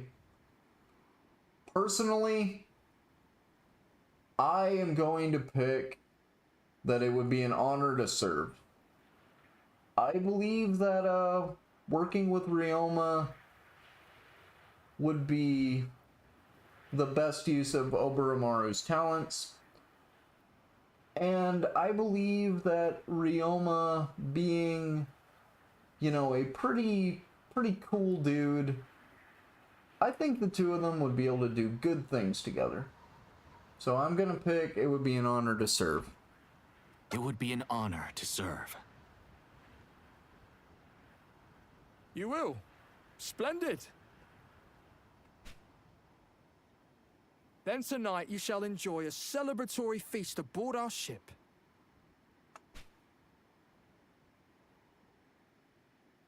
The sun rises. Someday it shall rise over a Japan free of strife and conflict. Have faith, my friend, for I feel that day is near.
Okay, see where it says Shiro Amakusa? We actually didn't have to fight him. He's actually there in the credits. We did not, because of the path actions we took, we never actually had to fight the man. I actually think it's really cool that we didn't necessarily have to fight him. Because I personally believe the only reason he was actually there was because Ode Io used necromancy to force him to be there. Basically forcing the man to fight against his will, even though at this point he had long died. Amakusa is a fascinating individual, and we will talk about him, but I want to talk about the inspiration for the villain of this chapter, Ode Io, before we talk about Amakusa, because Ode Io is based on yet another of one of the most influential men to ever live in Japan. I honestly, even though I've, helped talk about a lot of these figures, in some ways I don't really feel qualified to speak about them just because of how much there is to learn about, the historical periods they're from and about the people themselves. And so it was that the shinobi of the Emma clan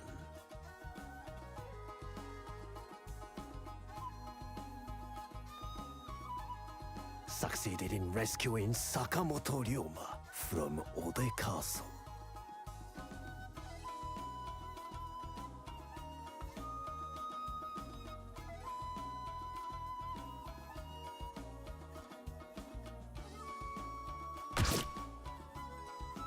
Mission complete indeed.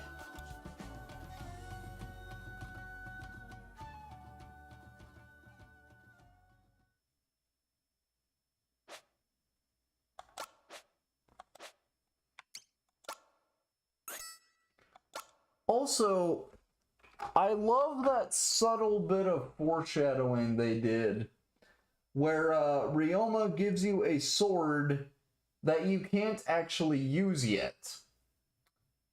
That implies, however, that at some point we will be able to use it. Very clever on the game's part. Anyhow, I want to talk about two other people in the history of Japan who are also absolutely fascinating individuals. Let's start with Oda Nobunaga, because he's the basis of, Ode Io, the main villain of this chapter. Oda is primarily known nowadays for being a man of ambition. This was a man who desired to unify the entirety of Japan under his rule. He was born in 1534 in the Owari province of Japan. He was a member of the Fujiwara family as the first son of the Fujiwara family. He came to inherit what his father built after his father died. He rose to power at the age of 17. It's interesting to note, however, that before Oda came to be known as one of the most fearsome warlords in the history of Japan, people actually thought he was, kind of a foolish guy. They didn't really see him as, the sort of dude who would become, you know, one of the most accomplished warlords ever. It's kind of interesting, actually, because, you know how I was able to date this chapter before a certain point? Based on a line that, one minor character says in Inuyasha. Inuyasha fans have actually figured out that, Inuyasha actually has to take place before Oda Nobunaga really rises to power.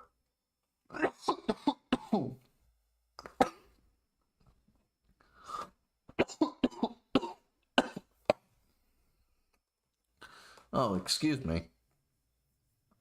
I've had a bit of a coughing fit recently. But, yeah, going back to Oda.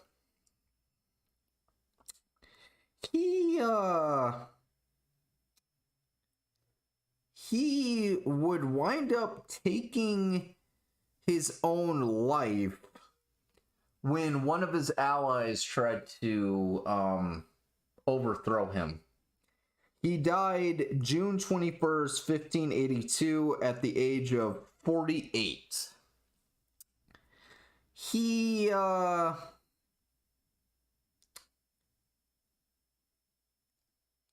an interesting guy. Apparently, as a kid, he was considered, like, actually a super carefree kid. He was given the nickname Uwari no Utsuke, I believe, which basically means the Fool of Owari Province. He didn't particularly mind, though, considering that his family was, like, loaded.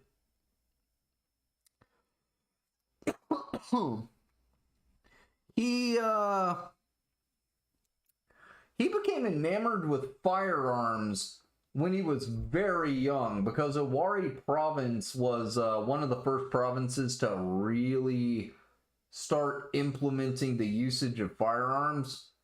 So Oda became very, very familiar with them from a very young age.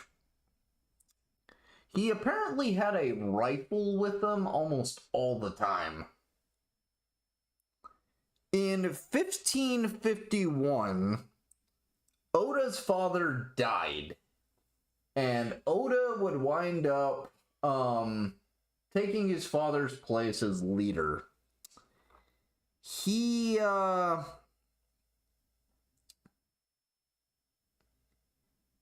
was a very interesting fellow in how he viewed warfare and the acquisition of power.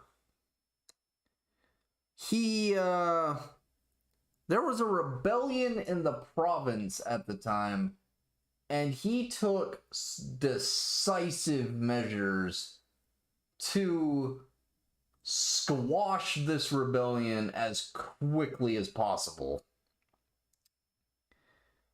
He would take control of Owari Province, and Oda knew that if he was going to lead, he would have to show people that he was capable of making some heavy decisions. He had a lot of enemies around him. Imagawa Yoshimoto raised an army of 25,000 men to fight Oda. Oda would fight that army and succeed.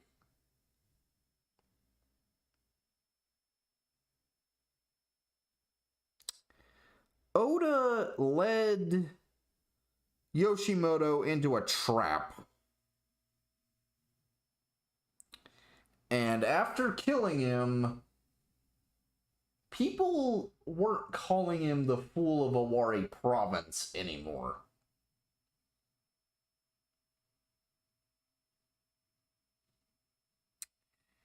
In 1582, Hashiba Hideyoshi made a interesting move. He would mobilize his army, and Oda would respond in kind. But due to some clever tactical maneuvers, Oda only had like 30 men with him. Not nearly the amount of men he needed to get done what he wanted to get done. His son came with, an extra 2,000 men, so that helps, but that's comparatively small considering some of the armies that these guys had. So, one of Oda's allies, one of his retainers, he's convinced by... Oh, I'm trying to remember who it's by, but Akechi Mitsuhide is the dude who does it. He's convinced to betray Oda. So he tries to attack Oda while all of this military confusion is going on. Oda, however... Oda was not going to let Mitsuhide kill him. Oda decided to take his own life rather than to be captured by Mitsuhide and by his enemies. He would commit seppuku, ritualistic suicide. And he killed himself. And also his son apparently died during the conflict, so his son also died. Oda also had a sister who, his sister is like a super tragic figure. Oda, fascinating individual. Japanese media treats him in a variety of different ways. One of the most common ways is Oda Nobunaga will be treated as basically a demon. Like he'll be treated as like a straight up demonic entity.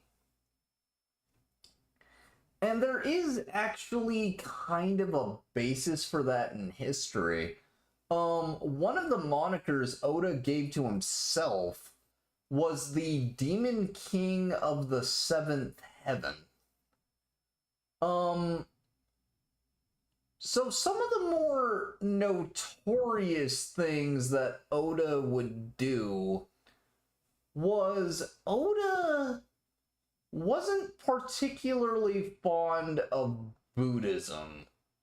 And at this time period, Buddhism had significant sway in Japan. Oda was not particularly fond of Buddhism, though. He did not like Buddhist. So, at one point in his life, Oda set a massive Buddhist temple on fire and killed a whole bunch of people. And the Tokugawa, who would wind up winning the war, they were more tolerant of Buddhists. They they really didn't want a whole lot of wars to break out, so they were more cool with the Buddhists, so they didn't really like what Oda did much, so they very much made it clear that they really didn't like Oda for that. And that's actually an interesting segue into the next guy I wanted to talk about. So, Tokugawa Ieyasu, he's the warlord that winds up winning. He's the guy that winds up uniting Japan, and under his rule, Japan was kind of prosperous, but Ieyasu was not a... I would not say Ieyasu was necessarily a peace-loving person in the sense that he wanted to avoid conflict. After coming to power, he did try to expand Japan. He did try to invade Korea at one point. But one of the more infamous things about Ieyasu was he was the guy who implemented a lot of the closed border policies that would wind up being broken by the Meiji Revolution. Ieyasu was the guy who put a lot of that in place. Ieyasu was very, very afraid of Western influence. And one of the influences he was particularly wanting to stamp out was Christianity. Ieyasu had missionaries and Christians crucified. He made Christianity illegal, and he tried to stamp it out with an iron fist. Well, there was one guy who did not take that very well. And that guy was Amakusa. Shirotodo Amakusa. He would wind up leading what was known as the Shimabara Rebellion. And Shimabara Castle is actually a national heritage site in Japan because of this rebellion. So, what was the deal with Amakusa? Why was he, necromanced by Ode Io? Good questions, and I will get to them. So, Amakusa. Fascinating individual. He was born in 1621, and he died the 28th of February, 1638. This man only lived to be 17 years old when he died.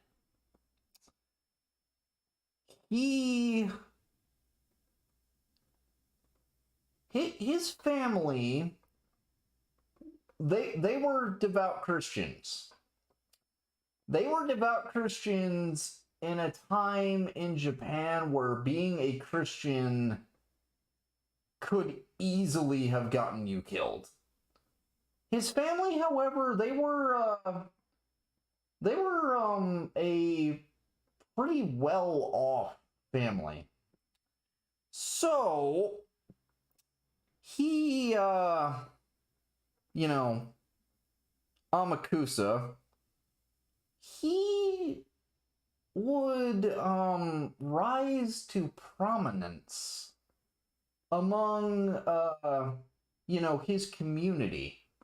By the time that he was 15, he was considered a exceptionally skilled swordsman. He was considered a good tactician. he was an active member of the community, helping to, rally people to his cause. And he would go on to lead a rebellion that was honestly kind of spectacular in scope.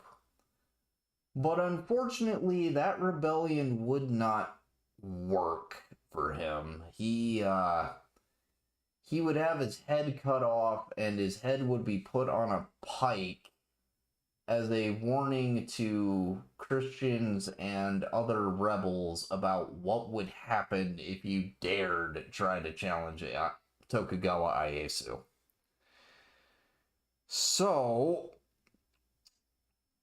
there's also a urban legend, and I don't think there's validity to it as far as I know, but there's an urban legend that he was actually the illegitimate child of Toyotomi Hideyori, which, again, there's no real credibility to that, but still kind of interesting. So, yeah. By the age of 15, he was already considered a pretty big deal. So, all of these Christian guys wind up taking over Hara Castle because they don't like the persecution that Ieyasu is doing. And they actively choose, okay, we're going to rebel against the shogunate because we don't want to put up with this stuff anymore. So, they put up a rebellion, but they didn't get the logistics down. They weren't really able to get supplies that they needed. So Shiro, he was really trying to work with these people, being like, hey, I will fight alongside you, We will fight together, and you know what? If we die, so be it. I will see you guys together in heaven. That was actually what he said to rally the troops. He made banners that said, now those who accompany me in being besieged in this castle will be my friends unto the next world. That's honestly pretty cool. I'm not gonna lie. That's pretty neat. But he would wind up being betrayed by one Yamada Imosaku, who would wind up being the only guy to actually survive the counter rebellion. So Imosaku got a message to the shogunate about the poor logistics of the rebels, and the shogunate marched an army up to Hara Castle, massacred 40,000 people, including, women and children, and they got Amakusa, cut his head off, and there's an interesting legend about Amakusa that a lot of Japanese video games like to play on. So there's a legend with Amakusa that his final words, when they set out to behead him, there's a legend that his final words were, in 100 years, I will get my vengeance. I don't know if Amakusa actually said that or not. I kind of like to think that might have been propaganda that was created to try to get people not to sympathize with the man. But Amakusa would die. He would become a hero to Japanese Christians. And Japanese media has a super interesting relation to Amakusa because there's a lot of Japanese media that portrays him as, you know, a tragic, you know, character because he stood up for what he believed in, but he died. You know, you see that in, like, I'm not super familiar with this series, but apparently in the Fate series, Amakusa is kind of like a tragic hero.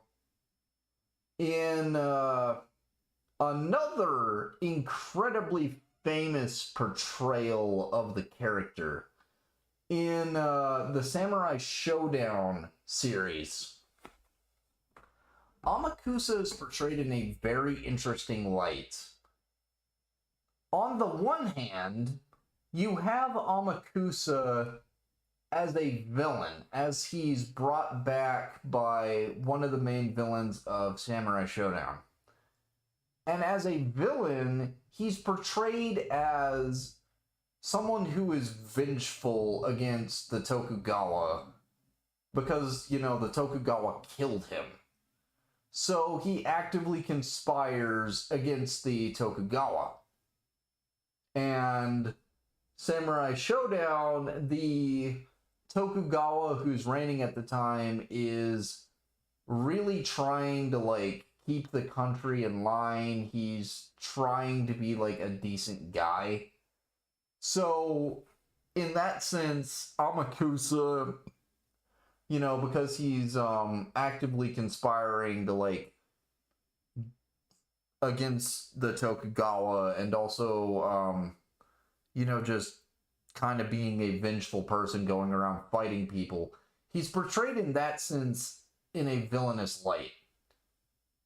But there's another side to Amakusa in the Samurai Showdown games, where in later games, after being freed from the demonic entity that brought him back, Amakusa is portrayed in a more heroic, more sympathetic light, where he comes off as kind of being like a little snobby and a little hypocritical, but he's actively a dude who is, he's like super concerned with like repentance. He's super concerned with trying to atone for not only his failures, but for the things he did as a villain in Samurai Showdown. And he actively tries to show people that they can be forgiven, that they can change their ways. And I think that's super fascinating. Amakusa is one of those figures in Japanese history that I truly do feel that he's going to continue to be influential. If only because not only did he lead a rebellion, but he was a outlier to the culture of Japan at the time. And even now, he's a bit of an outlier. But I have to admit, I think the man was fascinating. I kind of think he's admirable in a lot of ways. He stood up for his beliefs, and I have to admire that. The man really is a pretty fascinating guy. I know that I say that a lot of things are fascinating, but I say it because I believe it's true. And you know, this chapter, if you're not super familiar with Japanese history, it gives you a reason to look into it. And it does so in a way that's fun and engaging. It does so in a way that captures your imagination by making these characters, you know, it makes them feel real. Like, Ryoma is helping you in this fight to save Japan. You have a character in Ode Io based on one of the great warlords of Japan. You have Amakusa and Miyamoto Musashi being used as, you know, foes that you have to defeat, but they're also foes that show a certain degree of respect toward Oboromaru and Ryoma for what they're hoping to do. So I really do think it's neat, all of the things this game manages to accomplish in how it talks about history, in how it brings up a lot of really heavy themes about cycles of revenge, about love, about legacy, about what it means to serve, and, you know, serving something that's righteous as opposed to something that's evil. I really have to respect the game for that. Because it's not easy to bring up such complex subjects in a way that is so easily digested. I have to give the game credit for that. And it's really cool that we're not even done with the game. We haven't even gotten into some of the really intense stuff with this game. But already there is so much to talk about. And I really admire that. I really do. So, next time, we're going to continue the game. And we're going to go into a chapter that isn't nearly as long as, you know, the previous one in Japan. The next chapter is going to take place in the frontiers of the United States of America.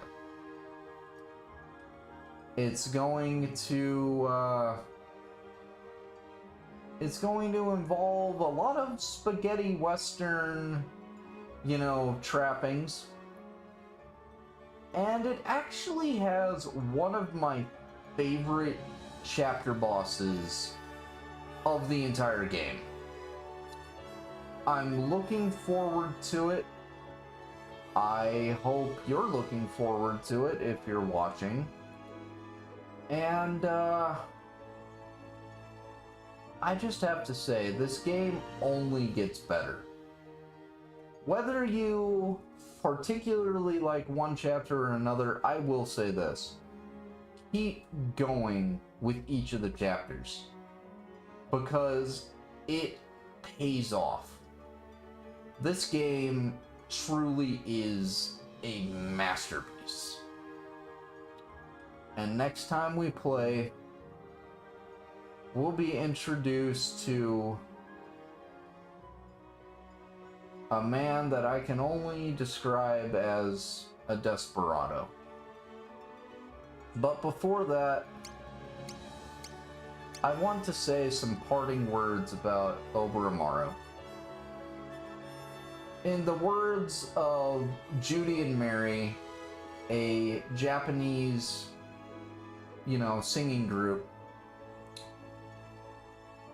all of my memories are beautiful in my mind. And as for those silly horoscopes and fortune tellings, I guess I can't trust them after all.